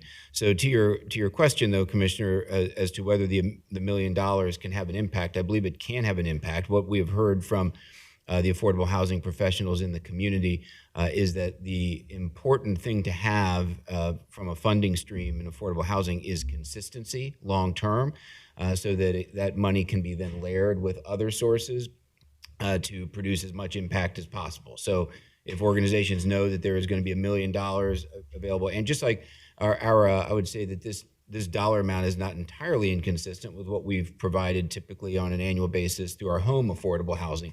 That's typically a little bit more than this, but still, we've made some good, solid investments with that have produced a real number of affordable housing units. So I think this can have an impact. Is it going to have as much impact as a much higher number? No, I'm afraid it probably won't. But it's at least getting a foothold and providing the community with something. And the hope would be long term on an annual basis. Mm-hmm. Okay, so my point is not, I like CDF, but is that the only affordable thing we can do? I mean, I thought CMHA came in here and they've got a long waiting list of people ready to go. They can get them in a house, they can get them in some place. They needed help with the voucher system. Is there anything, because the question is, if it can't do something, we already got $1 million sitting there right now, and we haven't utilized that. I think we're trying to look at the veterans' tiny homes, and they got $1 million, and now they want to use it for potentially something else. But should this have we considered any other part that impacts affordable housing? Because those vouchers, if you can get some people on vouchers, they in the house right now. And I'm just wondering, was that even considered, or is it we just going to give money to CDF? Well, we're still in the budget process. I think we're certainly open to policy direction on this. I think the administration's recommendation just in the course of the budget was to provide this to CDF because it is a fund that layers on and leverages other numerous funding sources, which $1 million in and of itself may not have the most impact, but when you layer it on with state funding, other funding, then you can amplify the impact. But to your point, if there are other opportunities out there that could provide a similar or wider or more amplified impact, I think we would certainly have to look at that. Yeah, because the reason when they did do this, they came before us, CMHA, Mr. Johnson did, and then afterwards they met with the administration. I thought it was something to take a look at, And then they said, well, we don't have a current contract, so we can't do the ARPA. We'd have to do a new contract. Well, this ain't ARPA. So I'm just want to make sure that they were on the table to even be looked at. And so I maybe, And that's something Beta, we- when you we go could into take the a- meeting, I think that's important because, my goal is to try to get the people in the house right away. And then the fact that you just reminded me that we did do $1 million and it's still sitting there. And so they still have $1 million to work with to try to get this, which I think we all support, this initiative going. So wanted to make that. I don't really want to give stuff that's sitting around and maybe, and we're gonna look at it. I think now we're down to people got to have something ready to go out the door. And there are so many people right now, as Mr. Johnson testified, that, he's got lines of people with housing available but can't get in because there's no more money. So maybe, I'm not saying that has to be, but I'd like to at least have it looked at. He did send I believe, a proposal, and they said, oh, it can't do with ARPA, but this ain't ARPA. So maybe looking at it, maybe it ain't, Yeah, maybe no, it's not it, maybe it is it, but I at least want to be able to say we took a look at it. Yeah, and I think that's something that we'll probably need to have some conversation, assuming this passes, we'd want to have some conversation with the board about, because while certainly both programs are unique and to themselves and provide value, they are substantive. What CMHA is doing versus what CDF is doing.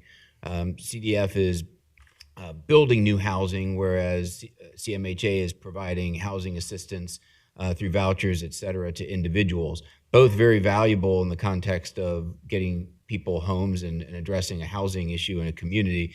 But I would just want to have that conversation with the board, because if the board wants this money to go towards the creation of new housing, that's a different conversation than a voucher program. But if the board wants people into affordable housing quicker, that may be something where the voucher program is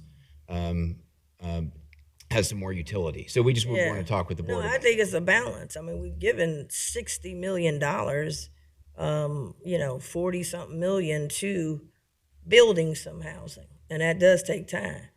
It's cold outside. People need help right now.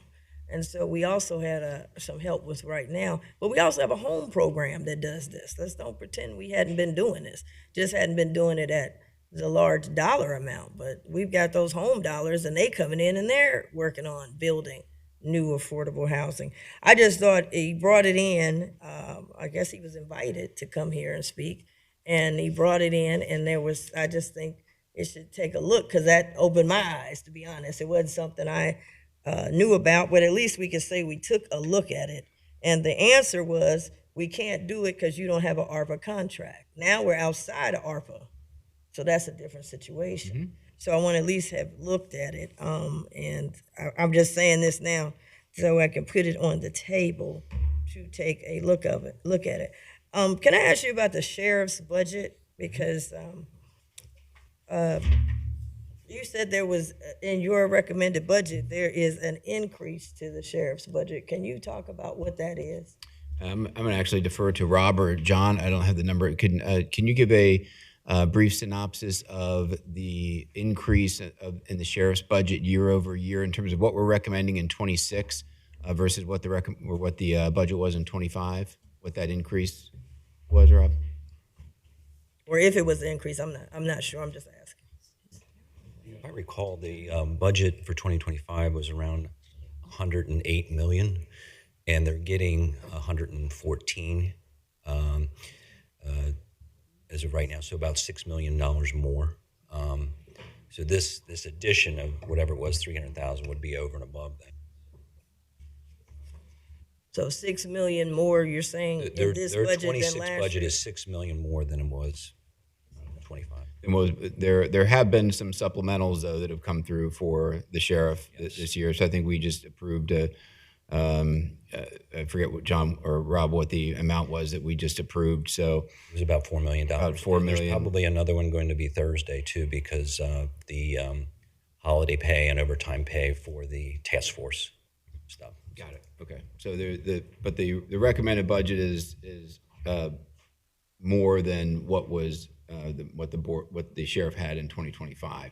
But that increase is shrinking as the sheriff comes in towards the end of the year with some supplemental requests. Well, I do want to discuss this part about the prosecutor, because this is my first budget that I've been involved in, where the prosecutor's office, I guess we normally, I don't know if we get with them, work with them, or what have you, but there was testimony here, there was layoffs potential, there's an integrity unit because there were some issues, not we, but there were some issues of some people that the Inquirer did a big article about, and they wanted to look at the integrity unit. There was a lot of people that came and testified on that behalf. You have a prosecutor who said, hey, you cut my budget, I need $2 million additional dollars to keep this thing rolling. I got a lot of calls regarding it because, and then the other thing is there is a law where the prosecutor's office can go and petition the court. So my question is, we come back here, she says she needs $2 million more, and we come in with $950,000 more. Have you talked to the prosecutor's office? Because some of these things, when they're adding, have you talked to the sheriff? Have you talked to the prosecutor's office? Are they, sometimes you talk to them and you get an agreement. Are they in agreement with this? Is the prosecutor in agreement and can make it with $950,000 more, or is it just us telling the prosecutor what you can make it with? Yeah, no. So at this point in time, commissioners, this is a moving target in terms of the conversation with the board. So we have not had direct, at least I have not had direct conversation with any of these agencies. To your point, the sheriff, yes, came in as well as the prosecutor and some others and said that they would need additional dollars. The sheriff indicated a number that's higher than what we are going with. The prosecutor indicated a number higher than what we're going with. A lot of departments have. Unfortunately, we've got a restricted amount and a fixed amount of revenue that we're trying to allocate in the best possible way. And unfortunately, I don't know that there's going to be many departments out there that are getting exactly what it is that they believe they need to be entirely whole. The philosophy that we acted on this year was the setting of a target budget, that we were not going to micromanage at the line item level, but we were going to give departments a whole number at the top of the line, and then they could work within it to do those things they felt necessary that best met the needs of their constituents in their office. Okay. Is there an increase? You said it's a $6 million increase from the sheriff from last year to this year. Is there an increase in the prosecutor's office as well of $6 million? I believe there is. I can't remember. What's that number? We need the Well, number. it wouldn't be $6 million. What would it be? $6 million. The prosecutor's office is a much smaller department than the sheriff. But I believe the prosecutor's budget their target was fairly flat with their 2025. This money on top of that would put them over and above what they had certainly their target, and I believe where they were last year. But we can check on that specifically. Yeah, I'd like to know what the number is. You're saying the prosecutor was flat, recommended, and then the sheriff was $6 million, but there was an additional, because the biggest thing is, people want to be safe. And one of the things we were able to say in our past budgets was that, we had the sheriff stand with us. When people would attack us, and there were people that came and attacked, and they said, we were able to say we gave the sheriff what the sheriff asked for because she is elected to deal with safety. We were able to say that. Prosecutors, I don't know many of them that, I don't know what that was, but I never heard anybody saying they're getting ready to lay some people off or go across the court. I guess I don't know what that process is if they go to court. If they go to court and win, what happens? If they come in and say, yeah, she needs to get to $2 million, then where do we find it? Well, we would just fund them when they need that money. We would just have to give it to them. We'd have to give it to And them. if they're short, we would have to give it to them. We would have to give it to them. So we would have to go back to this budget and find it. And it would, in a similar vein to other departments coming in at the end of the year, maybe not through a mandamus, but Yeah, they don't go to would court. come back in. For example, the sheriff came in with a request for staffing at $4 million, and we had to pull that from reserves ultimately. Well, I just want to say I'm not comfortable. I know that my chief of staff has said this at a time when people say there's a lot of safety issues going on. I wouldn't want to be there and they say, oh, we couldn't get this person because we ain't got no staff to prosecute them, or I don't want the sheriff to say we couldn't do this because we don't have no, I want to make sure that, and I know it's tough, but I don't want to just start giving them numbers. I'm not over in the prosecutor's office, so giving them 950,000, I don't know where I would get that number out the hat because I don't know what that's not what I'm in. So that's why I asked. I think there should be a conversation with their folks to try to negotiate, just like we negotiate other stuff, to see if we can come together. Because I'd like to have a budget that we could be more united. I know you mentioned other departments, and they're all important, but the state gives the prosecutor a different kind of, a little more power. And so if the state thought all departments should have that same power, they all would be able to go to the court, but they all don't. So I don't want to sit here shuffling papers, and then they go over to the court, and then they tell us what to do, and then we end up doing it. I don't want to do that and pretend that I could make the final decision on the prosecutor's office. So I know that we've made sure of that. So I'm not willing at this time. I would like to see the administration or the people, they got budget people, you got budget, to have a conversation and see if we can work this out without, going to, I don't know if they're gonna go to court or not. I don't know that process. I just know they can. And I know if it was me, I would go over there if it's my first budget.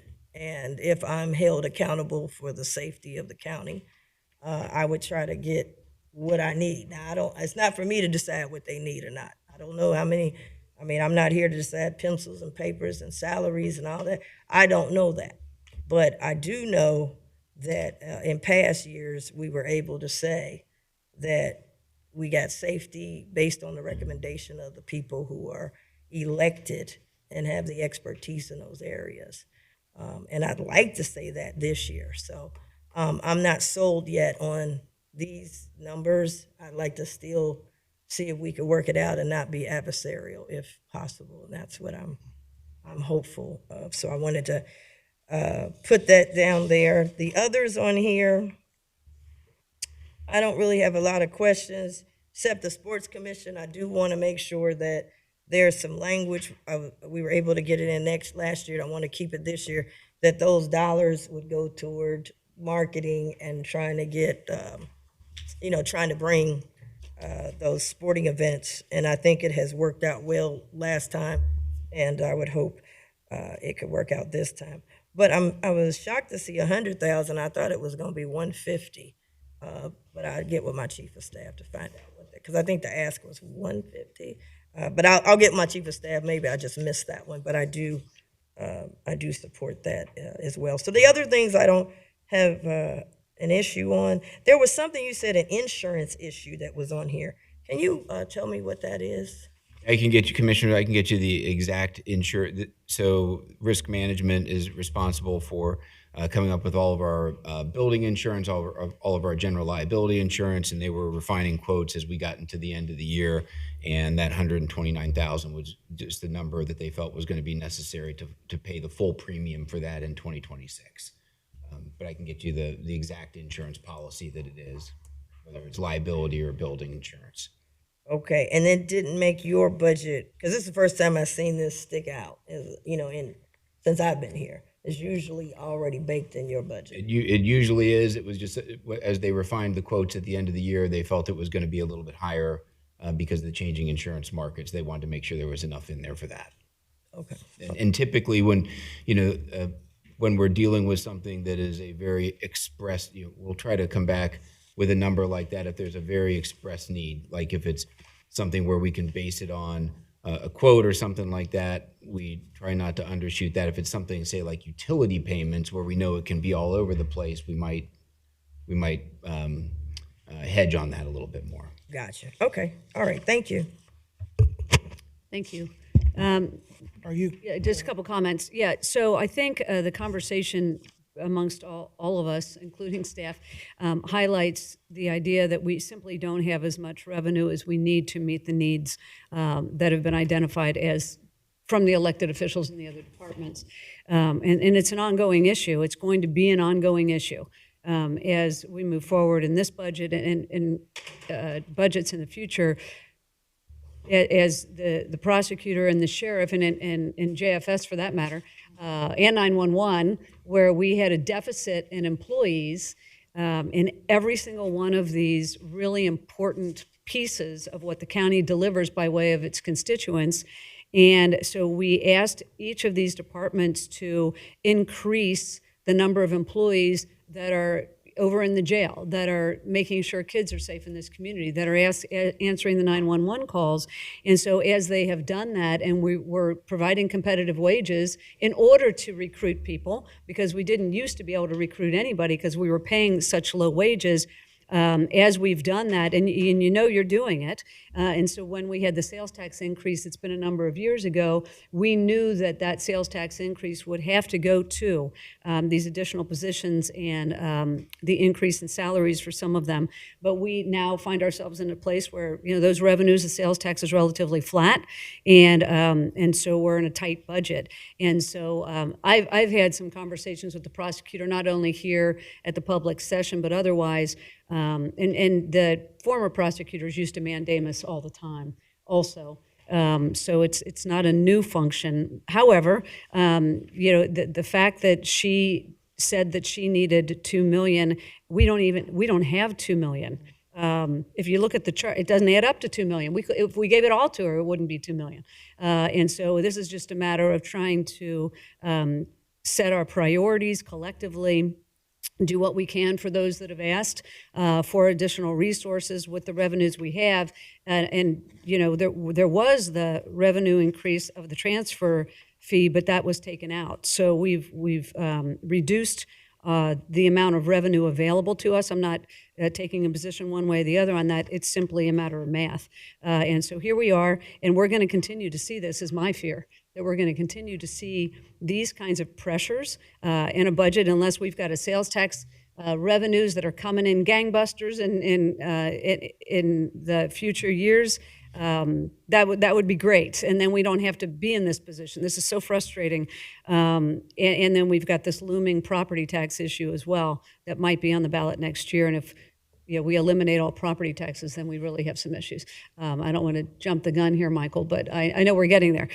So this is playing out across all funds, all budgets, the levies, everywhere we're seeing this restriction in what we're able to do. So I share the frustration of both of my colleagues in trying to figure out where our priorities lie and what we can fund with the revenues we have, and it's not easy. But I do want to note that we have taken a different approach here where for the prosecutor, the sheriff, and these ongoing expenses, we are not using the reserve for that.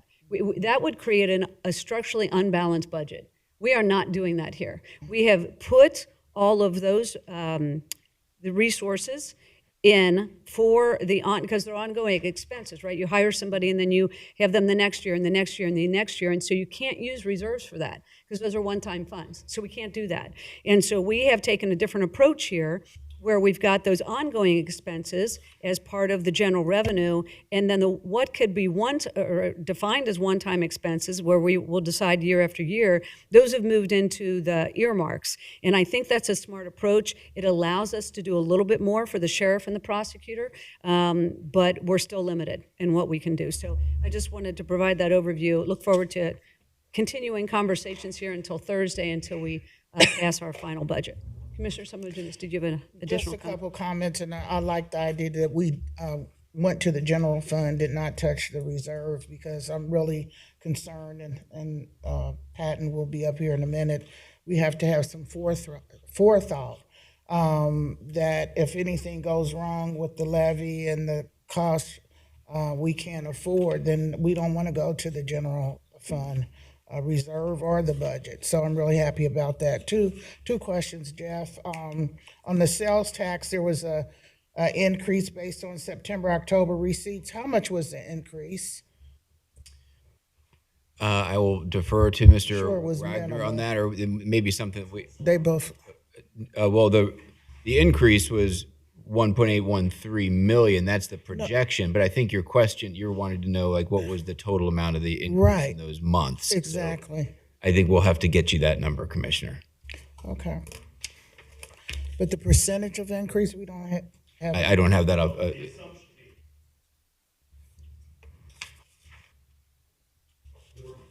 revised assumption for sales tax growth is 1.5%. Okay, So that's what we're assuming and we'll see in growth next year. okay. So low. Okay. That is so low. I Yeah, just want, it is. that's just terrible. We're always very cautious with our assumed growth level, and we hope we see 5% next year. One last question, thank you, John. Affordable housing, we were talking about CDF earlier, and so they have the 1 million that's there.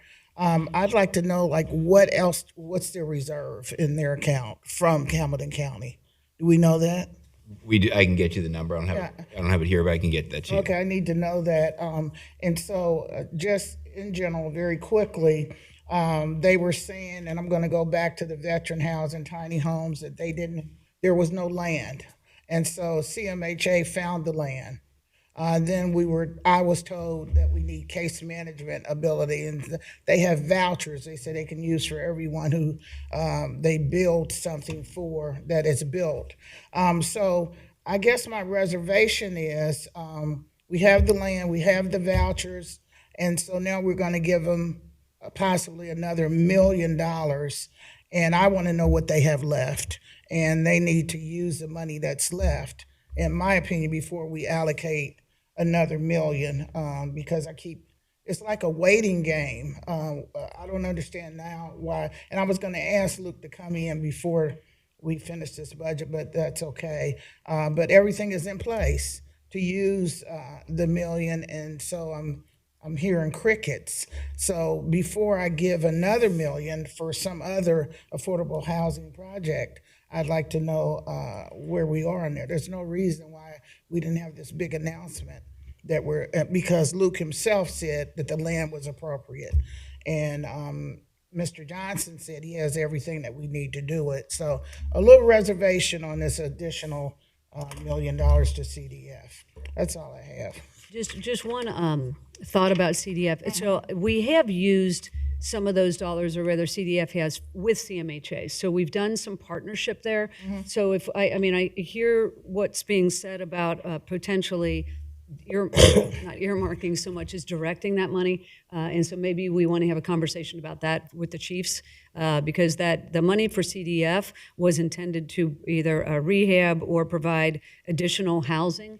We've got some partnerships with CMHA already. I don't know the difference between the ARPA money and general fund money, but so maybe we can track all that down. Maybe we as the chiefs meet, can have a conversation with Luke in that meeting to clarify this, so that we have a more comfortable, sense about additional dollars. I frankly think it's important to continue these investments so that people continue to build and maintain affordable housing.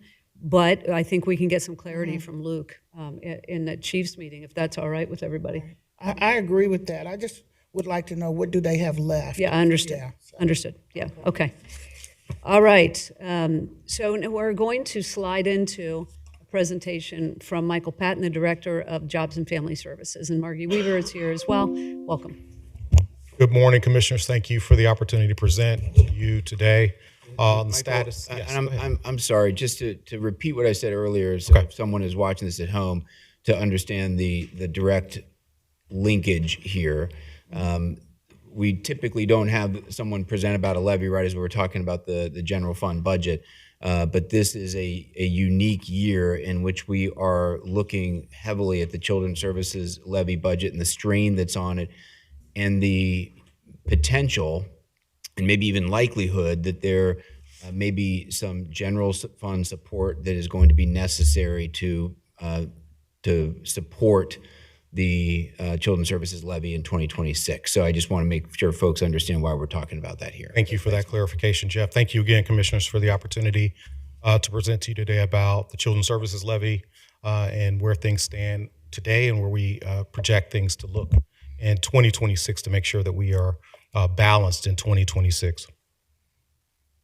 So just general sort of overview of where things stand. I know we've been talking about this for quite some time through 2025 related to funding pressures for the levy. And so what we want to do today is kind of share with you publicly, as well as the public, with you as the board, as also the public, about recommendations that we think are prudent for 2026 to ensure that we are balanced in 2026. So there's some rising placement and care costs that are creating significant structural pressures on the levy. Without action, the levy is projected to end 2026 with a negative balance. The 2026 budget includes targeted reductions, spending slowdowns, and funding transfers. I'll get to that a little bit as well. It's what Jeff is referring to. No staff layoffs are proposed. I wanted to share that also publicly. There were some, I think, concerns expressed after my budget meeting last time about that. That is not what this is. So I want to be clear with the public and the staff that that is not what these recommendations involve. Some functions may be realigned to mandated services or absorbed back into the work if that is necessary. The goal here today is to stabilize the levy while maintaining essential child safety services, and that approximately $35 million in these combined reductions in funding shifts are recommended for 2026. And so before I go down the list, I want to give you some context around each one of these recommended reductions as well. The thing I want to say, though, is that JFS has a strong history of best practice in the child welfare area. And so the things that we're talking about today really fall in that space. Best practices. We make these policy decisions and choices for the children and family of Hamilton County to make sure that they are able to thrive and be safe in Hamilton County. So the reductions that we talk about that I'm going to share with you, I'll give you a little bit of background on each, really are about going above and beyond in best practices, but not necessarily mandates. The first one I want to talk about is a reduction independent living contracts for youth ages 18 to 21. 18 to 21 are the most at risk for adverse outcomes, including homelessness and dropping out of school. The agency has historically supported youth 18 and older that are enrolled in school or otherwise at risk due to complex care needs with levy dollars. These include youth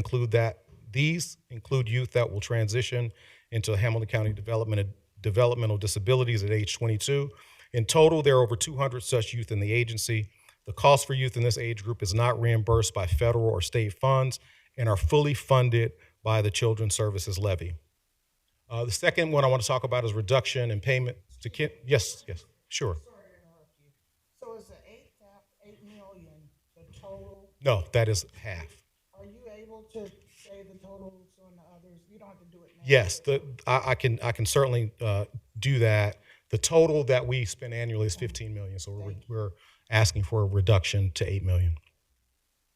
The second one I want to talk about is reduction in payment to kinship families. We're recommending a reduction and a prospective savings of $1 million. Hamilton County was one of the first agencies in the state to issue stipends to kinship families. The state followed suit and began issuing stipends to kinship families. A policy decision was made to continue the stipends issued by the county even after the family began receiving state stipends. Kinship families in Hamilton County receive both the county stipend and the state stipend. Going forward, the agency will issue a stipend to kinship families until they transition to the state stipends and stop the county stipends once that transition has occurred. We spend about $4.5 million on such stipends. We anticipate a $1 million savings annually by transitioning incoming families into this new mechanism. Reduction of vouchers for children's services. We anticipate a savings of $500,000 there. Agency provides kin and foster families vouchers for various items in children's services in care that they may need. These include clothing, furniture, rental assistance, small repairs, and any other needs on a case-by-case basis. As a cost-saving strategy, the agency could reduce, or recommending that we reduce the vouchers by $500,000 and cap vouchers each month. In the case of an extreme need, the agency will look at other federal and state reimbursable programs like PRC to reduce the impact on the levy fund. The fourth reduction that I want to share is a reduction in administrative agency contracts. This goes back to prior discussion about the prosecutors. Agency has a contract with the prosecuting attorney's office. While an increase has been requested, this contract we are recommending remain frozen. And this is a savings of about $450,000. In addition to that particular item, the line item also goes to reimburse caseworkers that spend money on families out of their own pockets. The agency is recommending that we reduce the line item, direct caseworkers to use agency-issued vouchers or programs that are funded through other streams of funding in this particular case. Reduction in service contracts. So that, yes. I'm sorry to interject, but I think it's very important that you indicate the total, so people will know, even though it's 500,000 we're taking out from this amount. Yes. The impact is greater for me anyway. If you have it, you can give it to me. I may have that total number. John, I meant to also introduce my Assistant Director, John Nelson, who's here, Assistant Director for Finance and Operation. And also, no problem. And also Margie Weaver, who's the Children's Services Director. Okay. John will be pulling that up for you. Thank you for that question. Reduction in service contracts.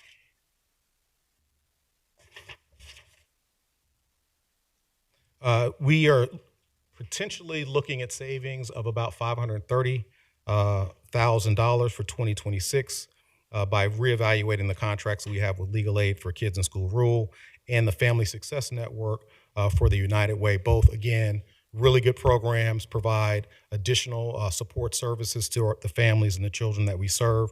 We're recommending a savings of $530,000. To that, we can get you the total number there currently as well. Hiring slowdown. Over the last 4 years, the agency has ramped up its hiring efforts to create a strong pipeline of candidates for various children's services positions. This has had a positive impact on them reducing the vacancy rates for children's services workers.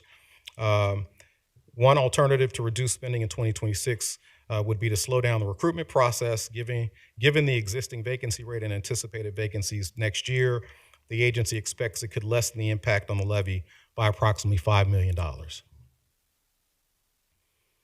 Reduction in budget support to CSEA. The levy fund supports child support enforcement area of the agency when the need arises. If not for the levy, this would be a general fund obligation. The agency budgets $2.5 million each year in the levy to support the child support enforcement. In 2026, the agency could reduce the budget to support child support enforcement by $500,000. The next item that we have is the Youth Employment Program.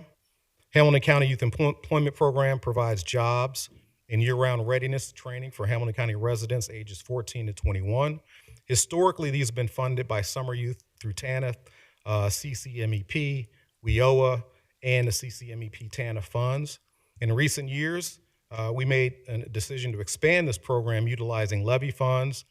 Traditional CCMEP and TANF funds allow the agency to serve 2,490 youth in the 2024-2025 cycle. The move to use levy funds enabled the agency to nearly double the program, serving 2,384 additional youth who may not meet the TANF eligibility requirements. Temporary cessation or reduction of levy support for this program would produce substantive savings for 2026. Our prospective savings for the program is $5,957,000. Finally, Inspire is a Hamilton County Inspire Youth Initiative provides grants of up to $5,000 to grassroots organizations, neighborhood groups, churches, nonprofits, youth agencies, and others to help provide activities that improve the physical, mental, and social health of Hamilton County to low to moderate income communities. The levy has supported this effort for the last several years. Temporary cessation or reduction of the levy to support this program could produce substantive savings. We are recommending to reduce that program from $300,000 to $150,000. And Michael, if you wouldn't mind, if you just interject briefly, I want to make it clear, we're talking about programmatic reductions. Correct? So, These are programmatic reductions. as opposed to ancillary staffing reductions associated with the Absolutely, programs, right? yes. These are program reductions. Exactly, so thanks for that clarification as well. But this was mentioned earlier in the budget discussion related to proposed move to general fund. These are general fund obligations that the levy has historically taken on and paid for. We're proposing that the general fund assume the TANF match for 2026 at $3.5 million. We also recommend that the general fund assume the juvenile court placement cost of $5 million. These are costs that we pay out of the levy to support the placement of children in the juvenile justice system that may not necessarily be children in the care of Job and Family Services. And then the final recommendation is that the general fund assume the guardian ad litem cost at $1 million, $1,082,000, for a total of $9,600,000 for 2026. And then the final two were recommended that we move cost to other levies that are aligned with these particular mandates that we have. The first is the general fund to assume payments to the Complex Medical Help Program, which is formerly the Children with Medical Handicaps, and move that to the Indigent Care Levy for $2.8 million. And finally, divert countywide response to move family services and treatment levy temporarily for $425,000 for a total of $3.2 million. All of these combined, including the recommendations that we made earlier in December, would save the levy approximately $35 million, which will be necessary in our estimation for 2026 to be balanced by the time that we end the year. So I'm happy to answer any questions that you may have related to this presentation. I know it's significant in terms of cost, but as I mentioned earlier, and as we've been communicating throughout the year, we've seen an increase in the acuity and the needs of children that come into our care that require significant costs that we are mandated to pay. And those costs are driving our expenditures at a rate that is really unprecedented. So this is the first time that I can remember in my 32 years that we've been talking about these kinds of cuts to what I consider to be really critical and important services that we provide to children and families in Hamilton County, but that are not mandated for us to provide. So we have been internally working really hard to balance our cost. But again, what I'm referring to here are costs that we're mandated to provide for children, and we want to make sure that in 2026 we can focus and meet the needs of the kids that we're mandated to serve. Mm-hmm. Okay, and thank you for the previous information that you gave to us about mandated versus non-mandated services that are being provided through JFS. A couple specific questions before I ask a more broad question. The changes in SNAP at the federal government level, the changes in the responsibility of the counties to pick up some of the administrative costs that the federal government has been paying in the past, what is the impact there? The potential impact will be based on the state's error rate and based on the last numbers that we ran, which is, again, point in time. State is still working out how they would determine error rate at a local level that is statistically valid.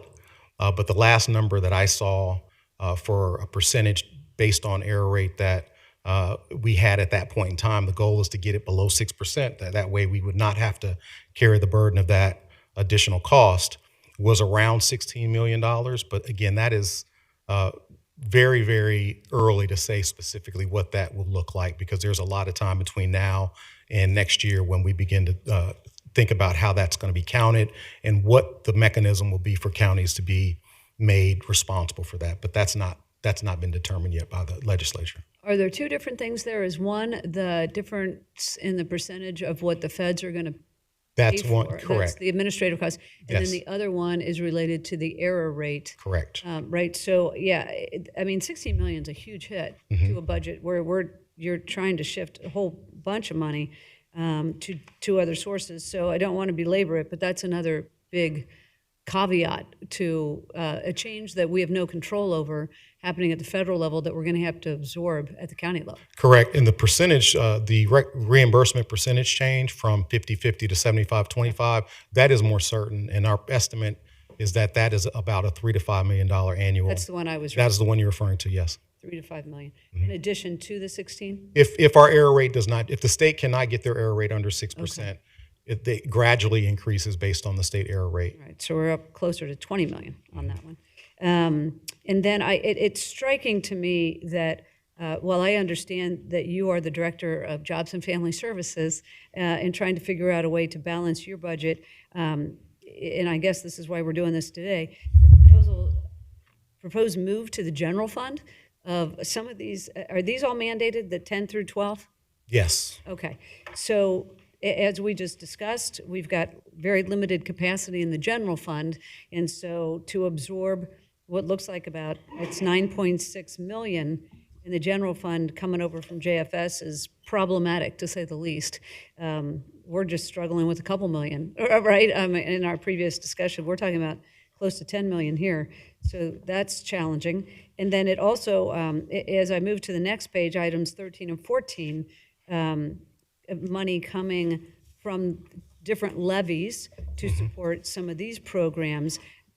We can't operate in a vacuum. I wonder what the capacity is in these other levies, those being indigent care and family services, to take on these responsibilities. Do you have any sense of that? Commissioner, we did look at that, at least on a one-year basis. They have capacity. We'd have to obviously assess it as we move forward, but we did look at that. So this is a one-year scenario. Potentially, but we're looking at it in terms of the capacity of those levies to handle this for 1 year, correct? Commissioner, can I make one other point that I think is really important for the public to know? This is not unique to Hamilton County. The cost of care is something that departments are experiencing throughout the state and throughout the country. So I just want to be clear that this is not about anything happening specifically in the county, but again, lack of available placements. I think coming out of COVID also had an impact, reducing the number of available families who were taking kids in for foster care and other placement settings that were there before COVID. So some of that is also a matter of a lack of resources and availability that's driven this as well, and just making sure that we were being good partners with our contracted providers, so they were running into the same issue we were as it relates to being able to recruit and retain staff to provide these services as well. So just want to make sure that the public is clear that this is a national issue. Got it. I've got other questions, but I'm not going to continue on. I'm going to turn it over to Commissioner Summer-Dumas. Thanks for your presentation. And your first page says, of course, 35 million in combined reductions in funding shifts recommended for 2026. And I think about the decision I made as it relates to the property tax rates and not going with the 30%, because that would have been almost 35 million that we would have to pull out of our budget. And our ability to undergird you guys, Job and Family Services, if they needed it, would be almost impossible for us to do. I can see that you guys, this is well thought out, that these are essential services, as you said earlier. So you didn't really eliminate any services, you streamlined some of the services, which is a good way to do it. It just, I know how, and you know how essential all of these services are, and it just hurts my heart to think, even the first one, the youth 18 to 21, how much the need is there for them. And you were saying the total was 15 million, and we're going to reduce, take 8,000 out, 8 million out. So we hope that things improve financially for our county, and we'll be able to do more, and that we'll be able to live with these reductions, and that we'll be able to, if there's a necessity for us to step up, that we'll be able to do that. But this is just, I know it's hard for you guys, it's hard for me also to think about, like kinship, you didn't take it away, but you're gonna let the state do it now. So I just see how well thought out all of this is, and so it's just really hard, and I hope that we continue our reserve in our general budget, as was mentioned earlier. If we have to step in, we will, and how you were flexible and went to the indigent levy to kind of do some things. So, but this all relates to our budget as we look at allocating for certain items in our general fund budget, making sure we have some sustainability ourselves to be able to be big brother if we have to be, that there's something left in there and we have our own reserve. So that's all I have. Thank you. Commissioner Reese. Thank you. Thanks for the presentation. I want to start off, it says Children's Services, keyword levy. So I want to thank the homeowners who have been funding this. There were people who voted who weren't homeowners, but the homeowners, I can't make them the bad guys because they're the ones that's been paying this. This is mandated, it's unfunded by the state. And if the homeowners had not been paying this, then it would be our obligation to pay it without charging the homeowners. And so now the homeowners are struggling themselves. As you've indicated, they're losing their jobs. They're trying to stay abreast with their homes. They're getting hit with reassessment numbers and increased property taxes. And so we want to keep the homeowners on our side, because if the homeowners decide that we don't want to do this anymore, it will have to be done in our general fund. So we want to thank them for paying for our children's services. So I want to make sure that's in line. This is different than this general fund budget that we're passing. This budget comes from the homeowners who are paying the taxes. Now moving forward, it was interesting because we combined two levies when I first got here. I can't talk about what happened when I wasn't here. And they combined two levies, and then we had a thing of almost $100 million. And so to the homeowner that might be watching, because they're not in the offices, we had some opportunities to have some different programs, the preventative, keeping kids out of trouble. When there were issues in the city, first thing they did was blame those who are in the custody of Jobs and Family Services. The other thing that I kept hearing from people is, what are y'all doing for the youth? Y'all ain't doing nothing for the youth. So I said, we're doing things for the youth. Let's have an office of youth where you got one place you call. And I stick to this. We've got to get our job program to the youth before the street program. The street program seems to be funded, and our program is seeming to be defunded. And that ain't the right kind of message. We want our kids to be in these jobs, and it has proven to be a positive situation. So I want to put that out there. The reason we did this was from a calling from the community, who are the ones that fund this fund. So we try to come up with these things. Now, to some people that'll be watching, they say, now, wait a minute. You had $100 million extra. You combine these levies, you had $100 million, and now it's time to go back to the ballot in a few minutes, and now you say you're broke. That's what they would be thinking. Now, can you, I know you had said it once, I want to say it again, and then people would want to know, if we saw these costs going up, why did we let ourselves bleed to this point? So can you answer those questions? Sure, I think that's a good question. I think over the course of the last couple of years, we've seen obviously incremental costs and increased costs for children that are coming into our custody. And I think The important point that I want to make related to that is that those costs are for kids that we see as they come through our front door. We meet their needs. We're mandated to meet their needs.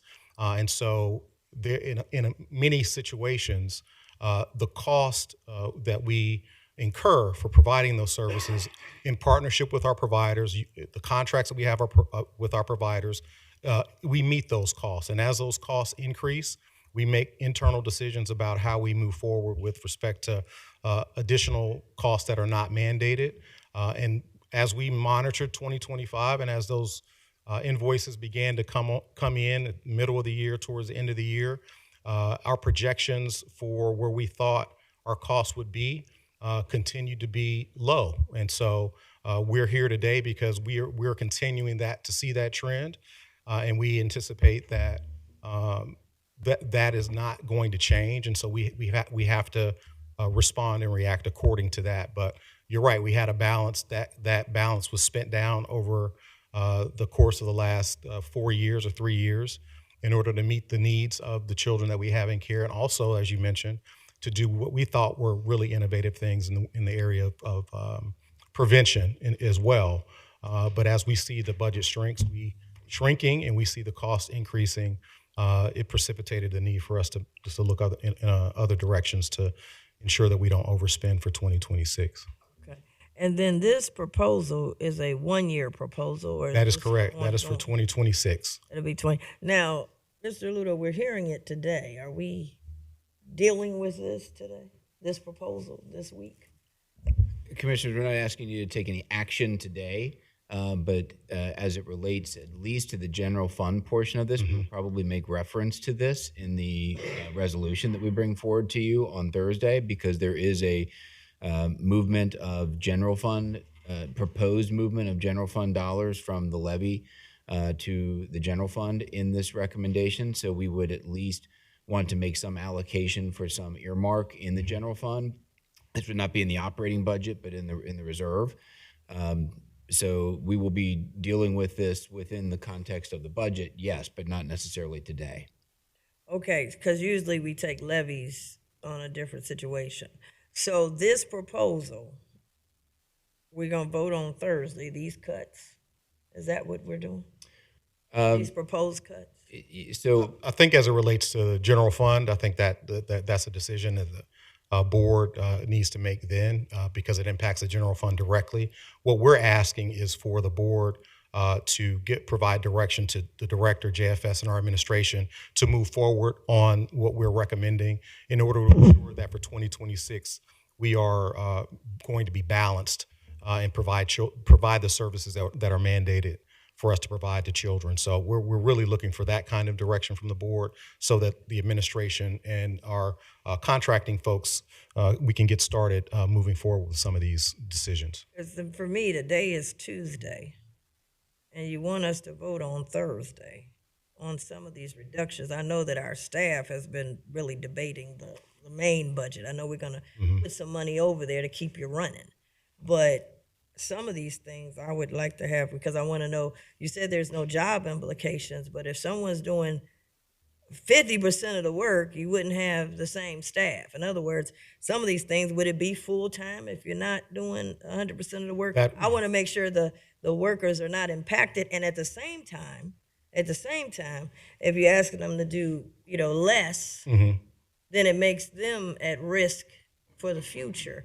So I just wanted to kind of figure that out. If you were doing operating at 95% budget where you can do a lot of things, and now you're saying that you're going to cut them by 50%. I mean, it might not be this year, but eventually it's going to affect staffing. And the staff or some staff people are concerned. It sounds good, we're going to keep you on, but then here comes the criticism that you're working and you're only dealing with 50% of what you were doing originally. So how do we deal with that? Yeah, my expectation is that any work that would be implicated by any reductions that we're proposing, our staff, we have plenty of work within JFS to absorb that function or those functions in a different way. So I don't have a concern that it will impact staff in that regard. I'm talking about recruitment, going forward, slowing recruitment down to ensure that we can realize the savings that I described as far as staffing are concerned, but I'm not concerned in 2026 that what we're recommending as far as reductions will have an implication on staff. We have plenty of options and opportunities for staff to be working 100% of their time doing important work for the agency. I think that's important because not just on the part where you say hiring slow down. I'm just saying when you start cutting the amount of work, unless you're gonna move them to a different. Some of these are specifically in these functions. I would hate that. And we had this happen at the city. I fought for youth employment, and people shot me down. We can't do it. As soon as we had the unrest, Reese, where's that proposal for youth? We want to help the youth. It shouldn't only want to help the youth when we got a crisis. We got to stop a crisis. And they came with the money immediately. Originally, they gave me the same argument. We ain't got the money. We can't do it. As soon as we had that unrest, boom. Reese, we got $2 million. Let's do it. Let's have a press conference. So I've had those experiences. At the state, they had cut out 14-year-olds. And I went to the governor. I said, no, because I got to get my program to the kids before the street program gets to them. When you're 14, you got idle time, you walk around, you get to the wrong thing. Once they got them, we can't get them back. And so he ended up changing it, and we were able to get the money. But my point is, I want to just really look at these because these are some great things. I know we got to make some cuts, but I want to know what the implication is into the streets. Is we creating a bigger crisis, potentially? And I know you won't have to deal with that. The next director will be the person that you off to the sunset, and you deserve it. But I'm saying the next person that comes in, they're gonna have to, and some of them may know the programs, they may not. Right. But I would like to, at all costs, turn everything over because these are basics, but these were things that I think were foundational to helping our youth. No, I agree, Commissioner. Like I mentioned earlier, everything that we talk about and we've shared with you today are things that are either mandated that we have to cover either through the general fund or through the levy, or were best practice and not mandated. So I'm talking about things that are not typically or have not been tied to the levy as an expense that we were being innovative and creative in doing, looking at other ways to improve the lives of children and family in the county.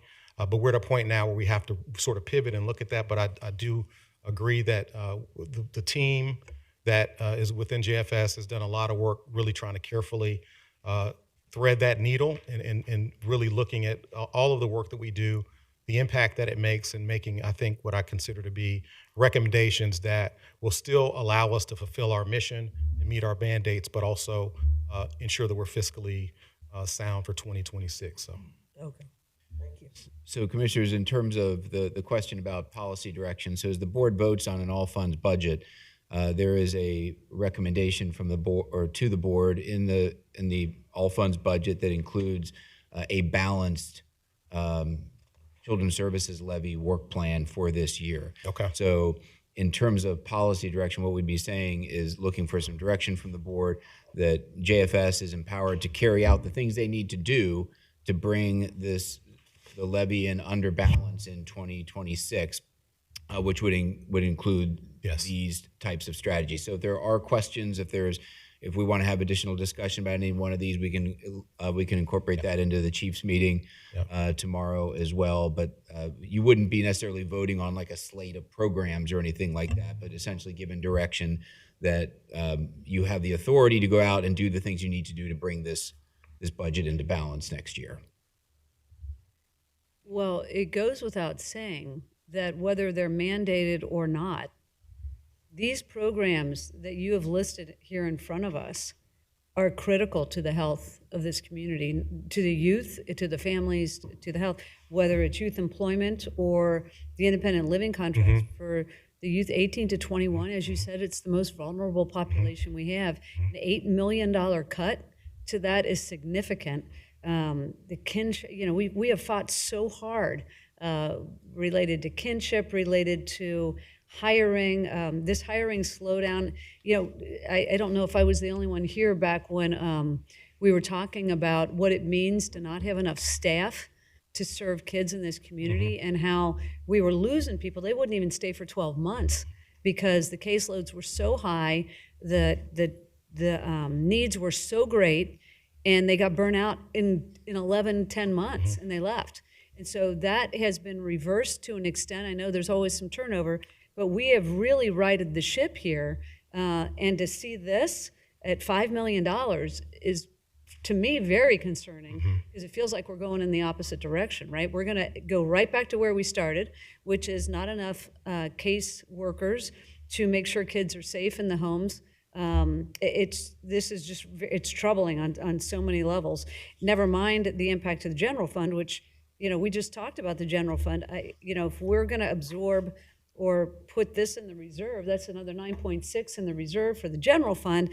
And we haven't even talked about the SNAP changes, which are not built in, are they? Are No. they built into this? Not to what I'm That's recommending. That's another $6 million. The distribution part is not. Yeah. The 3 to 5 million, I believe, is What's the date on? that is not until It's not until 28. yeah, Okay. that's All later. right, so we got some time on that. All right, so I guess my question to you is, I agree, I feel a little under the gun here, related to what's in front of us. What are our options here? I think that's a good question. I think what we're recommending from our standpoint is what we need to do in order to make sure that we come in 2026 on budget or under budget as much as possible.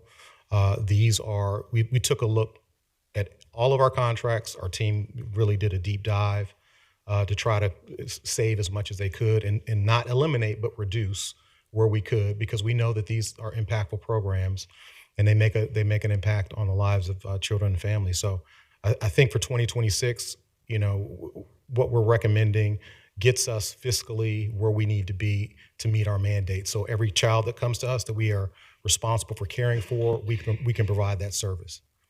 And that is our mandate. We have to do that. We want to do that. We need to do that. That's the bottom line. The budget that we propose, recommended cuts will get us there for 2026. It begs the question, what happens after 2026? Yeah. Yeah, it does beg the question. And with all due respect, I understand that you're trying to balance your budget, but you've just put an imbalance in the general fund budget by shifting some of the costs into the other levies. And I don't fault you. Don't get me wrong. I understand. I don't fault you for that, because you've got a big number to make up for. But that creates challenges elsewhere as we think about I understand. all the budgets. So, Commissioners, just a couple of, to your point about, or your question about options, I do think this is something that is going to require some very frequent throttling next year as we take a snapshot of this frequently to figure out how costs are coming in, how revenues are holding up next year. So I would expect us to take a very frequent, even more frequently than quarter by quarter, month by month, look at how these are coming in, to the degree that the situation turns out to be better financially than we thought it was. We can always loosen up the reins a little bit. But I want to just, as Michael said, this is what they think is needed right now to balance. But if things turn out to be better than we thought, we can always take a more focused look at that in early 2026. I also just wanted to note, just in case people are watching, that in terms of the dollars to the general fund, to the degree the board is inclined to include that in the general fund budget, again, that would not be in the operating budget. It would probably, as John mentioned earlier, as we reconcile interest earnings in early 2026, we'd probably be looking at using some of those dollars, which would ultimately mean less money for capital projects, things of that nature. So it is an impact. I just want to make sure the board knows it would not be a hit to the general fund operating budget. understood. And when is this, then, let's talk about the levy for 1 second. So the levy then, what is the timing of that? We are currently working with PCG, providing data and information as it relates to the levy, and working on hopefully an update soon to the board about the timing of that. And so we're working through the details of that now. And you should hear something really soon about the timing of when that would happen. Is that levy up next year? It is up next year. Okay. Correct. I also wanted to say that as we're moving forward, because we get things on our calendar every week, and it's, we're paying for this contract and that contract, and I just think for me it would be helpful, to see what these contracts add up to, because if I kept seeing, say our total was 100 million and it kept going I would have said, well, wait a minute, let's look at some of these contracts.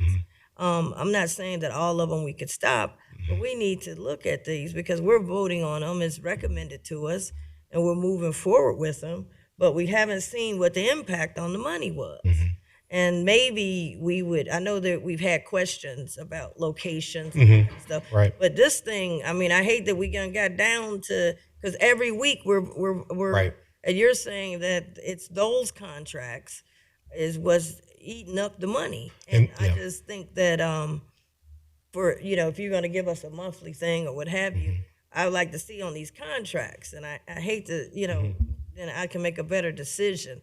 I know sometimes our back is against the wall, but we got to think a little more creative. I mean, if these companies are not willing to work with us, you said they're not getting into RFPs, they run, I mean, we got to, the red flags, we've got to tie that to the money. And then, as a board, obviously, we got to make a decision, but it would be more helpful. I just see, item number 25 through, 42 is do. Of course, we want the young people and the people to be in the right, custody. But this stuff is it's like a calculator with a whole lot of subtractions. I think we have the data and the support, more frequent update on terms of what the running tally of where we are in terms of revenue and expenditures related to that. We did it quarterly, but I think as Jeff mentioned, next year it will be imperative that we do that on a monthly basis. And again, just a reminder that the contracts that you guys sign and that we put forward for the board are for placement of children in our custody that we are mandated to provide. The contract aspect, I want to get back to what you're saying in terms of the contract too, because the cost of those contracts are also obviously hugely important in driving the total expenditure that we're making. And so we're working with the state trying to get a fair and balanced unit rates or per diem rates for the contracts for the services that we provide. Constant communication with other counties that are really running into the same challenge to try to make sure we're having some understanding of what fair and reasonable per diems are depending on the needs of the child. And so that is where I think the monitoring, a more frequent monitoring, is going to be critical as well, sort of understand the impact there. Yeah, because those costs were jumping. Not saying that we're not doing it. Right. We got to, for me, I'd like to see that, wait a minute, the count getting low.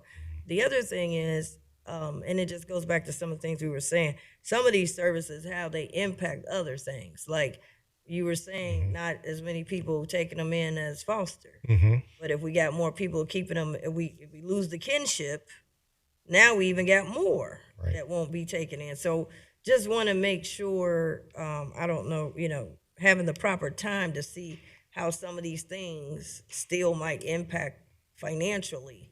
Because if you don't get hit over here, you might get hit over there. Right. So just trying to be able to make sure that, we've had a chance to really adequately look at some of these things and some of these programs that we're getting, grants, you know what I'm saying, and keeping kids off the street and keeping them out of the juvenile jail system. So we just want to look at that and like was said, that independent living, that was we had a lot of them come down here and testify. And you're right, it's just like 2 steps forward and then 10 steps backwards, and then we still gonna put ourselves in a financial crunch because they're gonna get in the system in some kind of way. We're paying on one of those sides. So just want to be able to just kind of look at these and see, what we might be able to do. Okay, we can do that. All right. Anything else on this? Thank you. And John, I think John's got a number for us. Just have a quick update on those 3 items, Commissioner. Dumas that you had a question on. With regards to caseworker reimbursement, we still have $650,000 budgeted for that. And then in terms of children's services vouchers, we have 2.8 million budgeted for that. And then for kinship stipends, we still have 4.2 million budgeted for that. So just even despite the reductions that we've made, those are dollars that have been allocated for those purposes. Yep. Thanks. Thank you. Thank you very much. All right, Commissioners, we've got an executive session. I'm going to move that we go into executive session pursuant to Ohio Revised Code 121.22G1 to consider the appointment, employment of a public employee or official. Second. Commissioner Dreehouse? Yes. Commissioner Summer Dumas? Yes. Commissioner Reese? Yes.